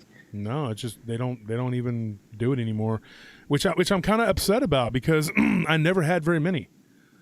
So it actually showed, like a huge disparity between my likes and dislikes. So the same people were doing it, though. It's a very odd move for YouTube, though. I mean, I don't see the sense in it, but, I don't whatever. I don't get it, but that's YouTube. That's up to them, not up to us. Yeah. It just – another thing I was going to say about that 300th episode, the beginning of the episode, folks, and I want to throw this out there. If anybody knows me, at the beginning of the episode, I thought it was odd that he said that when I first came on his show in episode 55 that I was, like, scared and nervous and I always thought it was kind of odd that he said that. But he was, I thought at that time, my friend. So I kind of let him get away with it, and I never really asked him about it. But I told my wife, and I told Anthony, and I told my brother, and I was like, I wonder why he said that, because I wasn't like, oh, scared and nervous. I've always been a good speaker, and that's why I do this. But then I figured out later on that it was okay. So whenever I break out on my own, that he could take credit and say that, when you were weak when I found you and I created you. No, you didn't. Okay, dude. That's a nice fantasy, but nobody made me. It was pretty much mutual. I helped prop him up with all the work I did, and then I got notoriety from going on there. But it was like he tried to make it out like I was scared or something, and like the first time I came on, I was all nervous and shaking. That's not true at all. And I never understood why he did that. That's because at the time I thought he was a nice guy, but now I know why. And unfortunately, I did some shows with P. Pyrus too, which was a big mistake. I'm glad that one of them went defunct. Mm-hmm. Yeah. Yep, me too. Cryptonormal X or whatever it was. I'm glad that's gone. But I'm not here to talk trash about people, folks, but I just want to throw that out there that he takes credit like that, and that's not correct. Because if anybody knows me in my real life that have been on my show, people that know me, I've never been a shy person and been like, oh my gosh, I got to speak. What am I going to do? I'm so scared. It was just a natural fit for me to just start talking. Mm-hmm. So, Mr. Voldemort can take credit and shove it up his butt. I mean, that name still makes me laugh. I mean, whatever. I mean, we could call him other names, but that's what he is. I mean, he's just a whatever. Anyway, I'm not going to get into it, and make everybody think that I'm just here to trash people, but I just didn't like that. No, I don't blame you. I'll tell you what, Ryan, I'm going to let you run, but okay. What are your final thoughts on that story? To me, it just seems like there's a lot of high strangeness in there that should really be looked at a bit closer. If you could maybe message me who this was so I can get more details, if you'd be willing to do that. Yeah. Because I think that'd be something really, really great to look into it in more depth. Mm-hmm. It's not somebody that should could probably talk to you, but not gonna come on the show. And unfortunately, no. I wouldn't do this like in public at all. I have some questions that I want to ask. But you can pressure her. You can try to apply pressure, like I'm trying to do with Phil Stern and a couple other people. Come on and tell the story in their own words. I mean, that's the best. Another one too. I got a guy who he's not in the chat tonight. I don't see him in here, but he usually is. And he had a white Bigfoot encounter. And man, I really want him to come on and tell it. In his own words. People to talk to me here, man. No, but I'll definitely try to pressure her. I'll just tell her, tell me your story. Yeah, okay, all right. Tell me your story. I'll make your life hell. I will torture you. No, okay. Fair enough. All right. Don't turn into Buffalo Bill now. All right, Ryan. Well, hey, I'm looking forward to recording with you as always, dude. And we'll get that out. Keep the research going, and we'll knock it out of the park as usual. I'll see you, buddy. All right, you take it easy, Josh. Take it easy, everybody. All right, you too. Bye. Bye. Ryan Tremblay, my part-time co-host and friend of the show.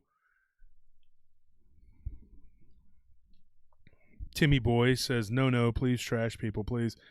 I'm not trying to trash people, dude, but I just thought, that's been gnawing at me for a while, and I just wanted to say something.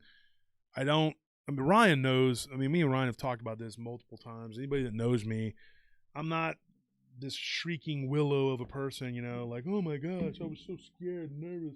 Oh my God, hope I don't, poop the bed, like whatever, dude. I'm not, that's not me, dude. So anybody that knows me is going to be well aware that I am not going to be afraid to speak. It doesn't matter if it was my first time on the air or not. I wasn't that nervous. I mean, I just told my story about what happened. And, for him to say that, just kind of like, it was kind of a swipe at me that I didn't even see at the time, because I try to be a nice person. And at the time I thought, he's my friend, he's not trashing me. But then when I looked at it later on, I was like, oh, okay. Now everybody, when we had our falling out, everybody was like, oh, he made you, man. You didn't have anything before him. I can't believe you're talking trash. I'm good. But that's not the case, man. He didn't make me, and I wasn't terrified and scared and shaken or whatever. That's bullcrap. It was never that way. And I've never been that kind of person. I've never been that way. I used to talk to Armando about that too. Like, like it was just a natural thing for me. Armando, my old co-host, is the one that died of COVID back in the summer. God rest his soul. He would have been tickled by this. He wanted a camo PRT hat made. That was back before we couldn't even dream of having merchandise.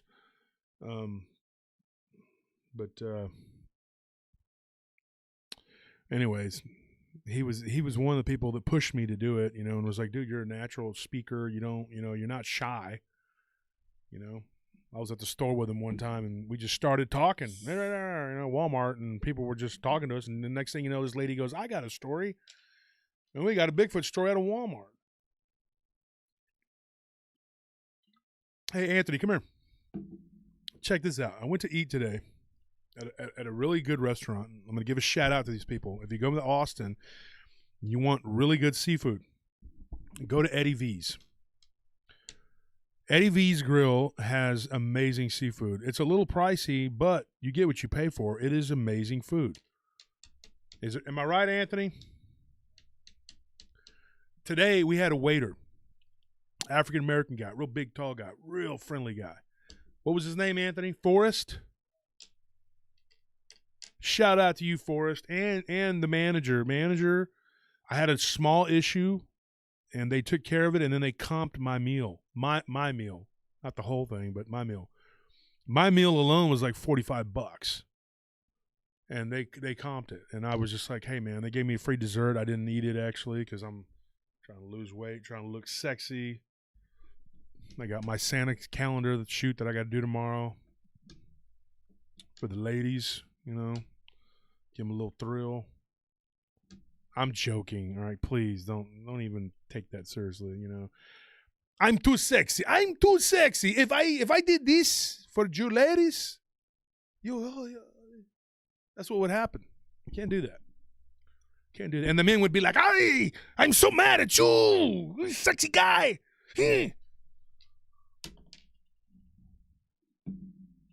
But I don't want to make you mad. You go in the store? Dang it. I was this close. I wanted a Mexican Coke. But anyway, yeah, maybe next year at PRT holiday calendar, we have enough on our plates already with all the merchandising and everything else we're doing. I can tell you this. I can say this, okay? You, my paratroopers, you're the ones that make everything run. You make it go. If you don't show up for the show, then I'm nobody. I'm just a guy up here talking on the mic.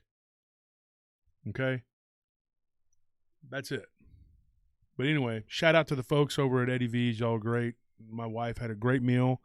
That's the first really sit down good meal I think that she's had since she's been out of her surgery. She's able to eat now. And praise God. May God in heaven be praised. Okay? Let's praise God. And I actually want to do that right now. God in heaven, I pray in the name of Christ. Thank you for my wife's healing. Thank you for having her back on the mend. Thank you for having her out of the hospital. And please keep her, Father, out of the hospital. I pray in Christ's name, things are if it is your will. Thank you for all your blessings upon us. Thank you for the money that's being donated that we can help these people. Thank you for everything you've given us and done for us in our lives, Lord God. Amen. To pray you should say every day. You should wake up, I say a morning prayer every day. For those of you who didn't like that and you get offended by the prayer, sorry. Not sorry. It's who I am. Okay? I'm a Christian. I'm open to other religions as far as learning about them and studying what they believe and why they believe. But Jesus Christ will always be my Lord and Savior. And I'm not afraid to say that. I may not ever make it to the big time because of that. But that's fine. It's fine with me. I am who I am. It is what it is. Those of you who choose to not believe, that's on you. You do what you do. I'm not going to chastise you and hunt you down and be angry and try to proselytize to you. You do you. And I'll do me. But I'm thankful. I'm fired up. I'm glad that God has healed my wife and she's on the mend and she's healing. I want that. I want that healing. I have not had time to do much for Christmas. Okay. So I'm going to have to cut this short. I'm going to give you another probably 20, 30 minutes here. And then we got to start working on making lists, checking it twice. Right, Anthony? Are you going? I'd like a Mexican Coke.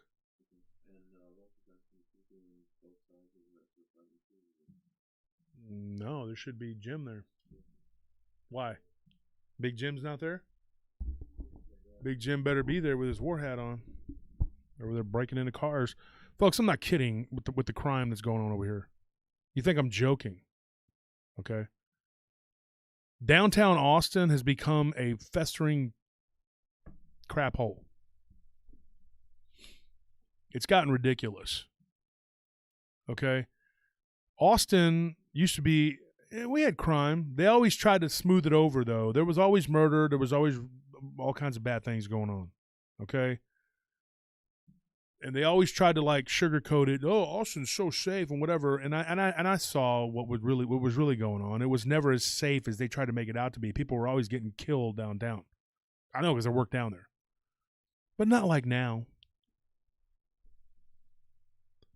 Not like now. What's going on now is crazy. It's insane. And these people that have taken over this city are out of their freaking minds. Yeah, like Loki said, Murder Central, ATX. They're not giving you the stories, guys. They're not telling you what's going on. In fact, Loki, you're working for me tonight.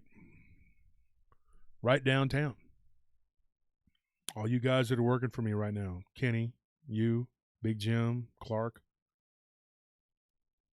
Tule's in San Marcos tonight. I got a lot of guys who work for me. We got a bunch of people. So somebody says, "Is it drugs?" Oh, it's drugs. It's murder. It's rape. It's whatever you can imagine going on. They are destroying this town with the bull crap.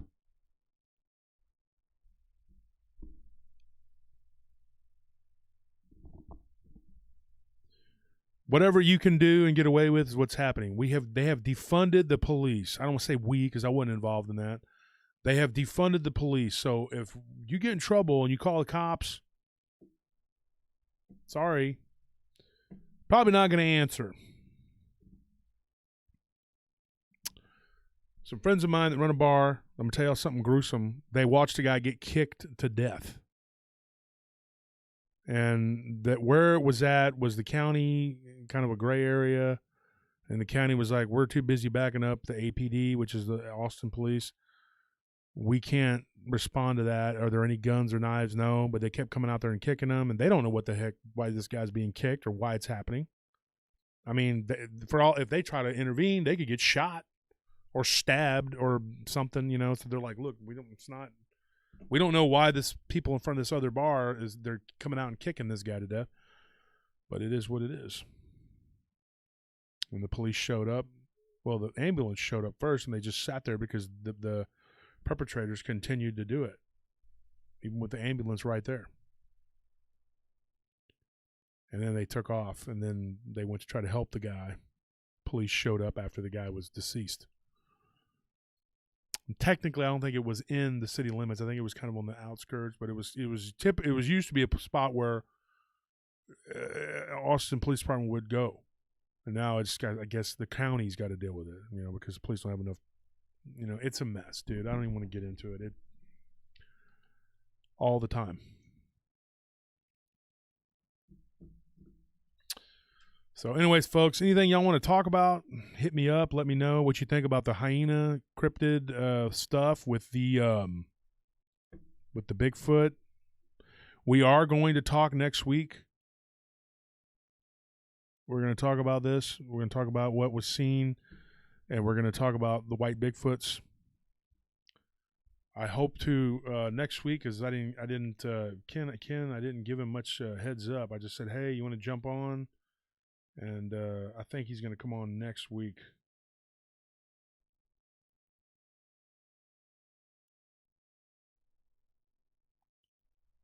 And maybe give his idea of what he thinks is going on. I wanted to talk about my friend John King. John King started Paranormal Trucker Podcast Group. And if anybody's interested in joining that, he's got 500 or 600 people in there. We're trying to get him, get it built up. I'm an admin there, and also Quad Coalition of Sciences, which is zoology, cryptozoology, study of the paranormal, and ufology.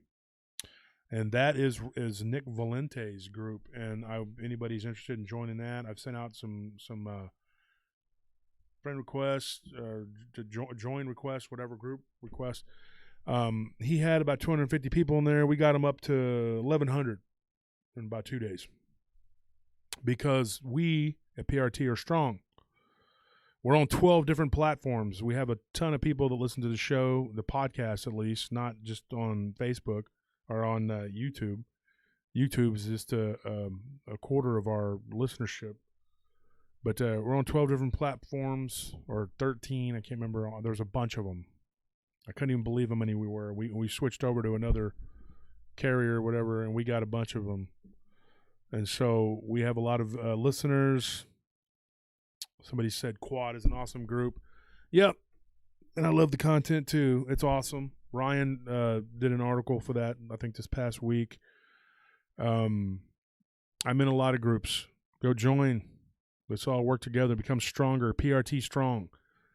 The more people, the more stories. Every time I drop a story, I get 2 more people that give me a story. Jason Bland came on this past weekend. For part 2, and with the shadow people encounter, it's pretty shocking what ended up happening, what that thing looked like. You should go and listen. Jason was looking for disembodied head stories, and I got plenty since he's been on. Now, what you saw, Jason, I only had that one story before, and then one that was kind of similar, but not really. And then, that was as far as I could take it. And now, since you've been on, I've had about 5. So every time somebody comes on my show and they talk about something, people give me stories. People start hitting me up. Hey, I got a story, about this weird or whatever. Yeah, Christina said Jason Bland stuff is crazy. Yes, it is. Paranormal Soup. He's a good guy. Tony Merkel. I appreciate all the people that came over from Tony's show when I went on his show. Tony's a great guy. Can't say enough good things about those two. And I got from Charlie Perez an action figure. He's going to be bringing them in on Thursday, so I'll be able to showcase some of those on Tuesday. Charlie made an action figure of Jason, and he made one of Tony Merkel. So I'll be able to get those to them just in time for Christmas.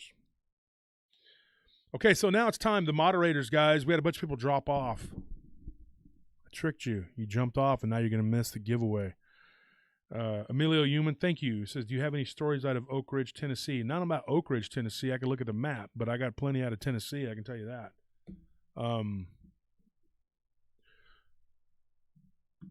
So, Elastic Machinery, Mr. Mullins, why don't you? I don't know if James, are you in the deal tonight here?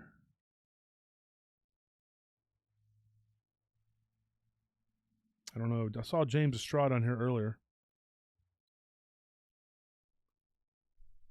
So go ahead, Mr. Machinery. Pick somebody. God, that's a big one, dude. I can't drink all this. Man. And then you can't reseal it either because they're like, you're going to drink it all. That's what you're going to do. Okay, Diabito, drink it all of this sola.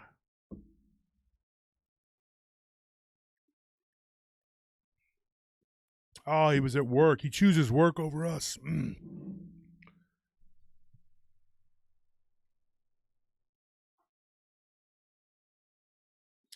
Rethink Inc. It says, apparently I can't spell today. I received an awesome Mothman book signed by Lon Strickler, and a Mothman came today. Josh and PRT Family Rules. I take it at you. Okay, yeah, you won the giveaway. For those of you who just got a hat and a sticker, that was the giveaway for the hat. But the ones that got the book and whatever, and then somebody got like a Mary Plyler, she got a book. She got a tote bag. That's from being a Patreon member. If you stick with us 3 months as a Patreon member, you get something good, some really cool stuff. You get a PRT tote bag, you get stickers, and then you get a book, an autograph book, and you get some souvenirs, some Texas souvenirs. Unless you're from Texas, then I'll give you something else. So that's what's up. Loki said that's the good Coke. Yeah, it is. I don't really like the regular Coke. And somebody said now that they're using corn syrup in this one too, but it does still taste different to me. I don't know. I think it's the bottle. Let me tell you something. There's going to be shortages. I'm not kidding. You think your favorite item is on the shelf? Well, it's not going to be. And not everything, but produce, I'm predicting that's going to happen. Another thing that I think is going to happen, a buddy of mine who distills bottles, so he gave me the heads up. And I'm not telling you this to go out and go crazy and go buy a bunch of booze, but if you are into spirits, I'm not talking about the kind that go around and go, ooh, I'm talking about the kind that make you go, you might want to stock up because glass, is going to be a problem. You think I'm joking? I'm not. So what could end up happening is that we're going to have a shortage of the containers that these booze come in. And when that happens, folks, then you're not going to be able to get your favorite booze. Mine is Garrison Brothers. I love it. I don't drink booze very often, especially since I've been on this workout kick. I don't know if it's working. See? I don't know if it's working. I'm flex really hard. Just kidding. But I like Garrison Brothers. And if I'm going to take a shot every now and then, maybe puff a little bit of a cigar. I don't smoke cigars much. My nephew does, but every now and then I'll take a couple puffs off of his cigars. If he's smoking something worth a crap.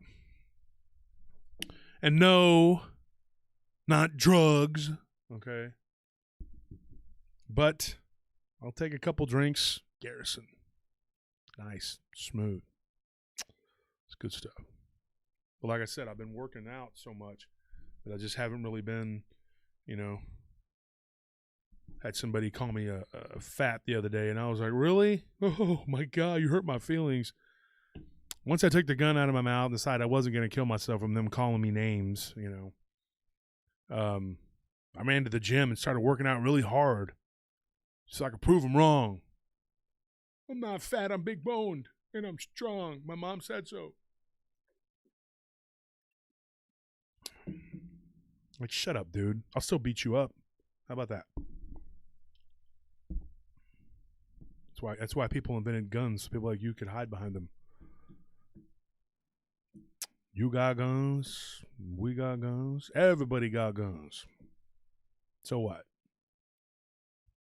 Doesn't make you tough. Okay, so Elastic Machinery. Let's pick somebody from the audience here. Got a bunch of people in here. Pick somebody to win the Chupacabra coin. Who wants a Chupacabra coin?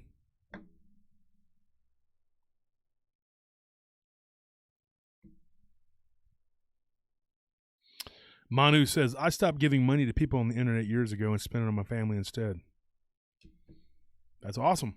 As long as you take care of your family. Everybody knows people in their real life that need help. If you don't help some way, then do that. That's perfectly fine. Give. They say give till it hurts. That's what I do.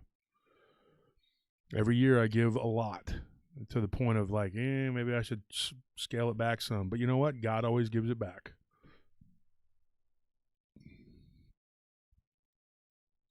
The Pink Dahlia got the win. There you go. Pink Dahlia, congratulations. Elastic Machinery has chosen. He has spoken. You win a silver coin. 1 ounce silver coin. Solid silver. Of the Chupacabra. Actually, I'll give you the choice. You can have the Pugwudgie or you can have the Chupacabra. It's your choice. What did you want? The Chupacabra or the Pugwudgie? Don't you hate that? The way that sounds like a bandito outlaw from Clint Eastwood movie. What are you gonna do? Cause I'm gonna shoot you with my cuerta. And he takes his little small cigar out and he's like, I'm just gonna shoot you, boy. I don't even care. And I'm gonna take your Mexican Coke and drink it. Bang! Right under his poncho, right? And he puts it back.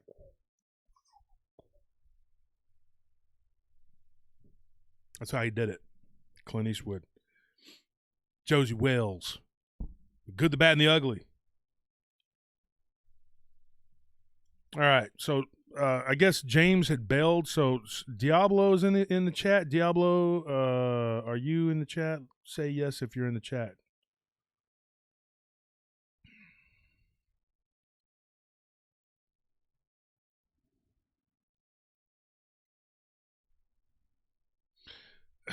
You don't know how to spell it. Puckwudgie. It's spelled P-U-C-K Wudgie. Something like that. So get with me on Facebook Messenger. Send me your address, and I will send that out.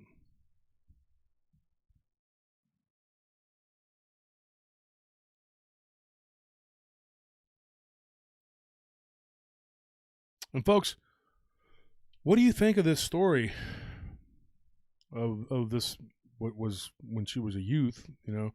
Here's the funny thing about that. When I talked to this woman, a lot of people, they have encounters and they'll have them like for a long time in their life. It'll just keep going. But she didn't. Like she said after they moved from that farm, when she was like 15 or 16, it was like over. She didn't have any more weird things happen. I mean, after she became an adult. Well, as an adult, I do believe she said she saw a UFO. But as far as I know, there wasn't any abduction. So anyway, here we go. I guess Scorpion will have to do the picking because D has bounced on us too, apparently. So pick somebody. Come on, Scorpion, you can do it. Or you know what, Loki, you're in the chat. I saw you. I know Starscream was in here last weekend. I don't see him in here tonight. Starscream and Loki are friends of mine from the old days, brothers from the old days.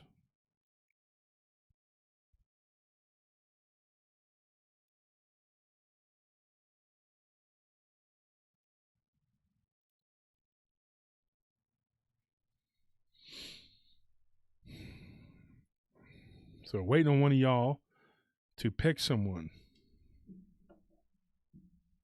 We have 2 winners on this chat.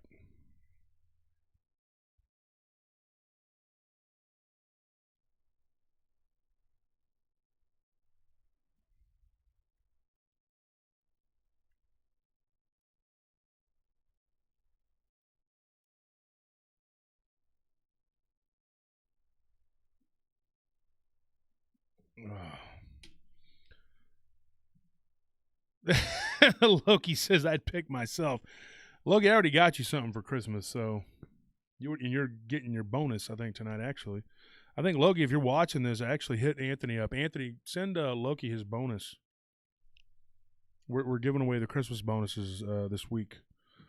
I was going to do it on Friday, but go ahead and just give it to you. Might as well.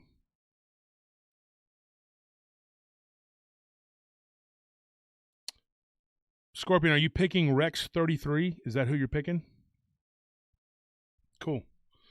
All right, Rex 33. The way you're going to do this is you're going to have to get in contact with me through Facebook Messenger.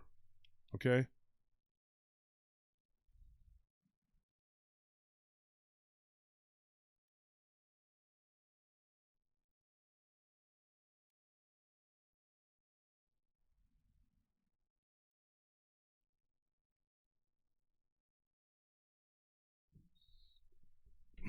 That's funny. I don't know how to say your name. The Bite Wasbit. Unleash the Kraken. I actually have Kraken coins too. I have several of them that are the Kraken and then the Mermaid. And I think I got the Loch Ness Monster on the way. We're going to give those away on the giveaway for the water cryptids that me and Ryan are going to do together. Those are going to be giveaways. Nina Sinclair says huge shortages here in Canada for pet food and supplies. That hasn't happened here yet, and I got a lot of pets, so thank goodness. Anthony bought these balls for my ferrets, our ferrets, to go and putter around the house in. I'm telling you, dude. The first time I saw this, I heard this like roll behind me in the kitchen. Didn't know what it was. I turn around and look, and there's Story, and she's in her little ball. And she putters around in it real good, but we're still having problems with Snowy. Snowy's kind of like still trying to figure it out. Like I saw her stuck in the living room for about 30 minutes the other day. And I try to help her out, but if you keep helping her, then she's not going to get the hang of it. So I was kind of watching her going like, you can do it. You can do it. She finally turned. And Martis, my cat, actually bumped her, and then she started rolling, you know. She's gotten better, right, Anthony? Anyway. Yeah, I was going to say about the ferrets. I was telling them about Snowy and Story and their little hamster balls or whatever. They're not made for ferrets, are they really? They're big, though. I mean, they're big balls. They're made for any like small critter. They had smaller ones there, but the first one got fit in it. Like the smaller ones are like for gerbils, guinea pigs, hamsters, whatever. Yeah, but they actually, when he unleashes them in the room, we have to have Elvira, our little dog. She just goes crazy, and just her and Martis just play with him. Panzer has gotten so fat and lazy. He doesn't want to do anything but eat. So people were asking me about Panzer, and I'm like, he's good at staring. He's good at staring, and he loves to try to eat, and he eats up Martis's kitten food. Now Martis has gotten bigger, and now he goes in there and eats up Panzer's food. So he's eating the grown-up food, and Panzer's running in there eating the kitten food. They're weird. And I think Martis thinks he's a dog, because people will knock. The mailman knocked the other day, and the dog started barking, and Martis started shrieking. Like, I was like, dude, what is he doing? I guess he thinks he's a dog. I mean, it's weird. It's so funny. So Rex33, what you got to do is you're going to have to hit me up on Facebook Messenger. If you're not on Facebook, I mean, that's the way you're going to have to do it. You're going to have to hit me up on Facebook Messenger, or you can email me, okay? Hopefully the email will not go into the spam folder or whatever, but email me or hit me up on Facebook Messenger, and I will get your address and I will send you that coin. The other thing is, when you win one of these coins, you're not just going to get a coin. I'm going to give you a book, an autographed book. I have Lon Strickler. I have Linda Godfrey. I have David Weatherly. I got Barton Nunley. I got Nick Redfern. I got Lyle Blackburn, Ken Gerhardt. I got Kenny Irish. I got D.A. Roberts. I got everybody you could possibly think of. Chad Lewis, every author, and they're all autographed. They're all autographed. Problem, I'm trying hard to get Paul Sinclair to send me some, but he doesn't want me to pay for the shipping because it's $1 million coming from the UK or whatever. But I told him, I said, dude, look, I need your books. Same thing with Paul Wallace. It's from Australia. I want their autographed books, but they're like, oh, I don't want you to pay for the shipping, and it's like $1 million and whatever. And it's like, I don't care. I'm not going to pay $1 million, but I'm going to pay for the shipping because I want their books, and I want to be able to give them to you. Scars of Eden from Paul Wallace is an amazing book, along with I think it's called Escape from Eden. Those are just, I mean, both of them bestsellers. Kenny Irish, best-selling author, and his books are bestsellers. Weatherly's, he's on a roll. He's writing these books about the different states and everything. It says here, Scorpion just texted me. He says Rex said he wants to give his prize to Christina because he's going through some stuff. Christina won last week.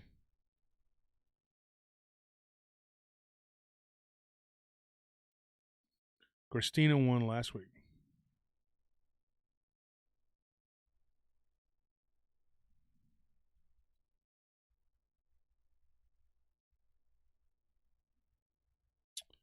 So we got to find somebody. Somebody says, yes, Paul Wallace, but then they are all great.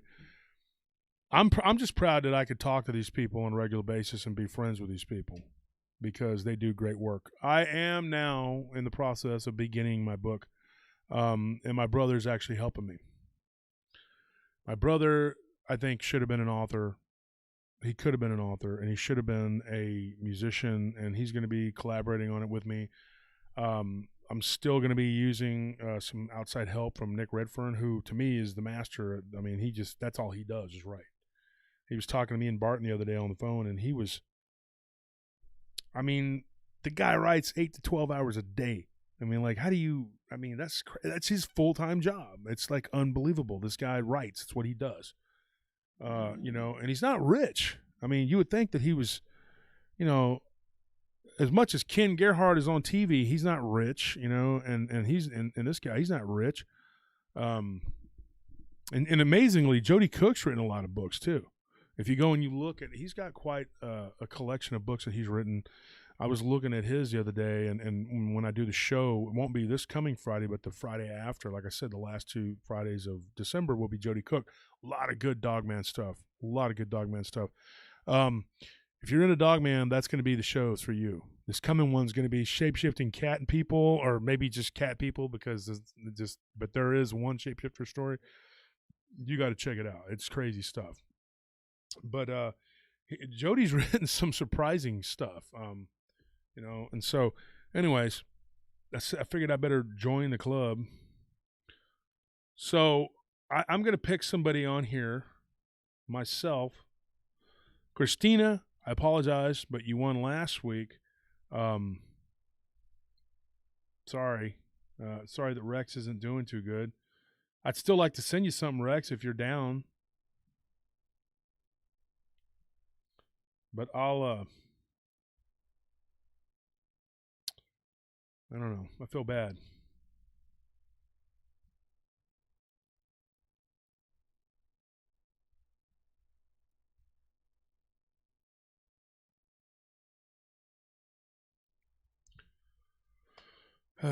So we got to pick somebody here.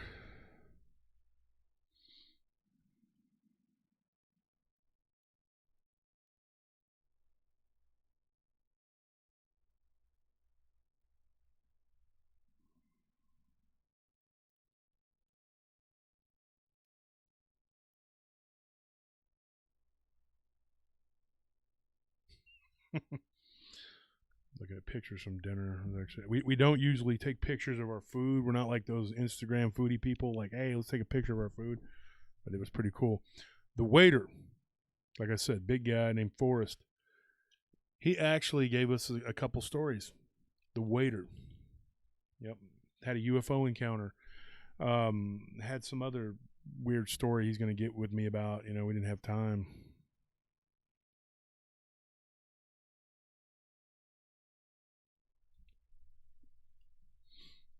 I'm sorry, Rex, that's going. Everybody, please pray. His dad's in the hospital.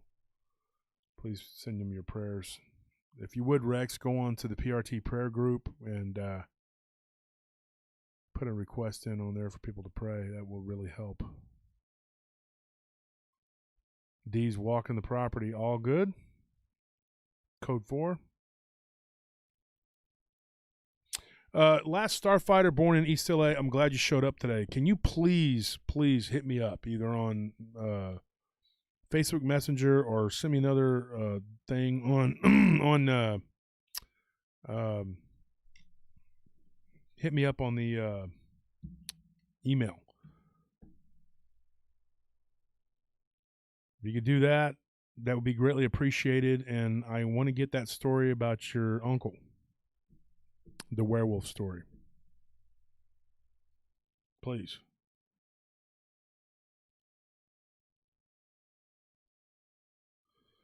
Blue Cruise, thank you for that donation. Everybody that's donated, bless you. Thank you so much. We appreciate it. We're going to be getting that meat it's going to be on Monday.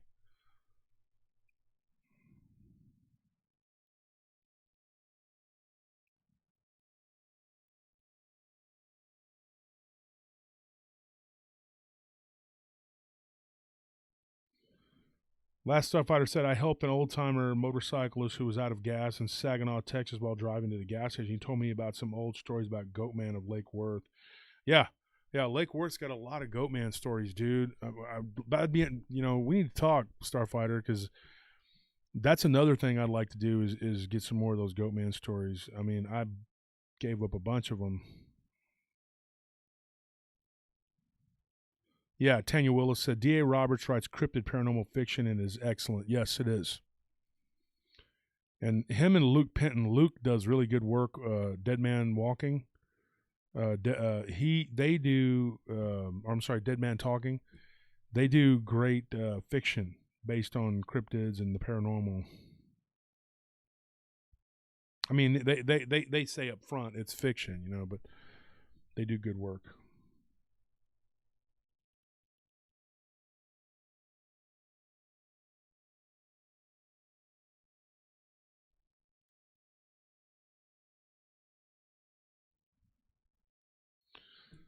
So Leaping Links says, hey Josh, Ashley Metz. Leaping Links, I'm going to pick you for the coin giveaway. So you will be getting the Chupacabra.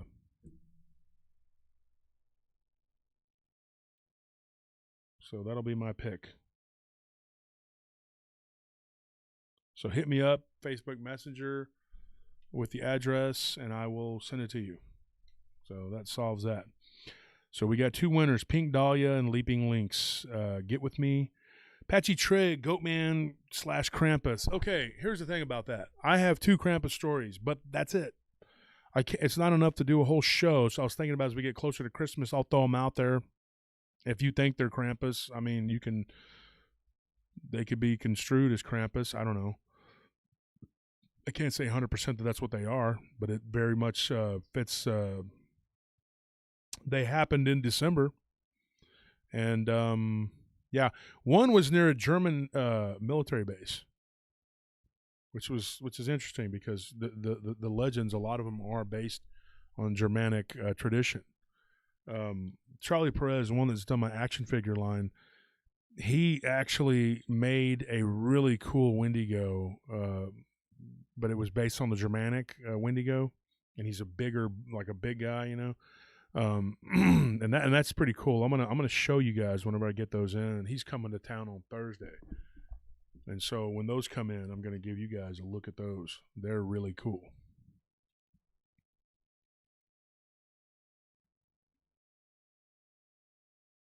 Yeah, last year's Christmas Krampus show was good, but like I said, I kind of gave up my stories to that, and I haven't really filled the coffers back up for another one. So Amy says the coins are beautiful. Amy, did you get the coin? Did you? Chris M says everyone in here is so greedy for Wolf and all that. Their natural charisma. Thanks for all your generosity and sending the hoodie to my bro. No problem. Is this? Okay, Chris M. Christina Magard, I think your name is. Yes. Yeah, and I'm glad I hope your brother enjoyed it.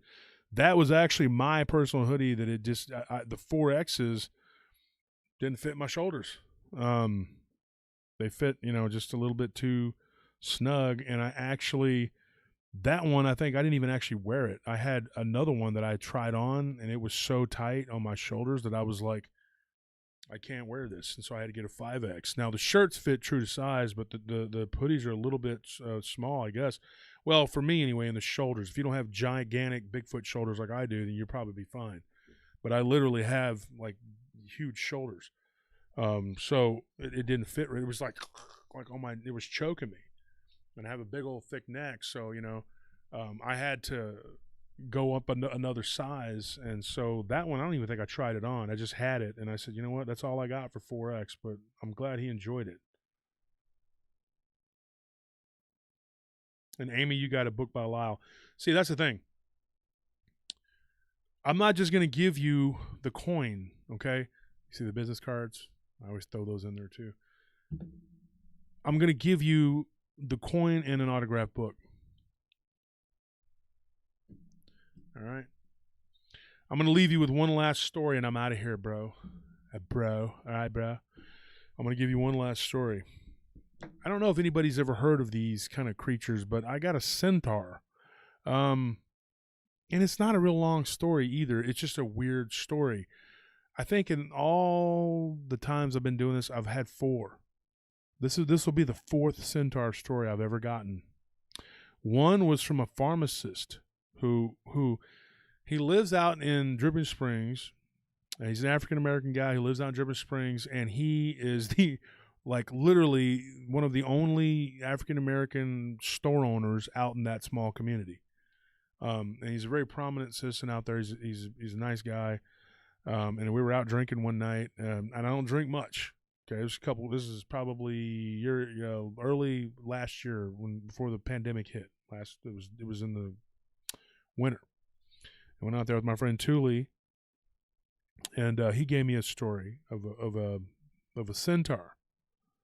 Okay, and his story was that, and it's not real long. I'm not gonna. And one day I might just do a show. If I can get more, I can do a show about him. But him and his sister, this thing came and picked him up and put him on its back, and they went for a ride on it. And he was like, "I know you're gonna think I'm crazy, but this is what really happened." Because my buddy Thule's like, "Hey, he's got a show. He talks about the paranormal, blah blah blah blah blah." This guy goes, "I have a crazy story. I don't know if you'll believe me." but this half horse man looking guy gave me a ride on his back. And I'm not joking. This is what the guy said, like literally. And he told me, he told my wife, he told Thule, he told Anthony, we were all there. And so I told him, I said, it's not crazy. Because I've had 2 others tell me stories. Here's the funny thing. One of those guys that told me the story, he is now living in the United States. He's been here for 30, when he told me, he's been there since 8 years old. And it's trying to remember how long ago it would have been. He's been here for 36 years. He came in when he was 8, so he's 44 years old, 44. He said this happened to him when he was 4 or 5. Okay. This happened in Greece, in southern Greece. He lived in a little small town, a little small village, actually, and he said that, dude, there was literally a centaur that lived in the woods outside of his, and he saw it many times. He was a little bitty. This guy that owns the pharmacy out there in Dripping Springs, same thing. He was a little bitty. He said he was like 5 years old when this happened. Another person that said they saw it from their trailer. They lived in a trailer in Indiana. They were living in a mobile home. Same thing. He was like 5 or 6. They were a little bitty when this happened. This person gave me a centaur story. I'm not kidding. Here's another one. Okay. They witnessed a half horse, half man running around out in the pasture playing with their horses.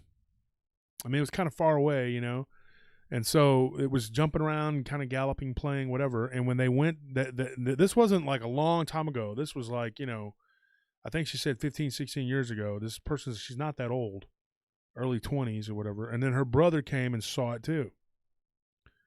And so they went and they ran in their mom and dad's room to try to get a camera. Well, get this. This is the funny part of the story. They started pulling stuff up from underneath the bed. Well, there was a gun, a rifle, and a shotgun. Dad comes in there, and he's like, what are you doing? And he thought they were digging around, playing, trying to mess with the gun because they weren't allowed in the parents' room. And they said, there's a man, a horseman out there in the pasture. Look, we got to go check it out. We got to see it. It's doing these things. It's jumping around, blah, blah, blah. And he was like, yeah, okay, whatever, blah, blah, blah. And he says, get out from underneath the bed. I don't care. And he went and sat back down and continued to watch baseball or whatever. They kept pleading with him. Finally, he got mad. He got up and said, okay. And he ran and grabbed his binoculars because he couldn't see anything. And they said, it's by the edge of the fence. He went up, grabbed his binoculars. He looked out there and was like, holy crap. So then he ran to get a camera. And then he bolted outside, and that thing jumped over the barbed wire fence and was gone. Pew. Now imagine if we may have had a picture of one if this dude would not have been yelling at the kids. But I mean, you got little kids. One's like 6 years old, and one's like 8. Okay, I think that's how old they were.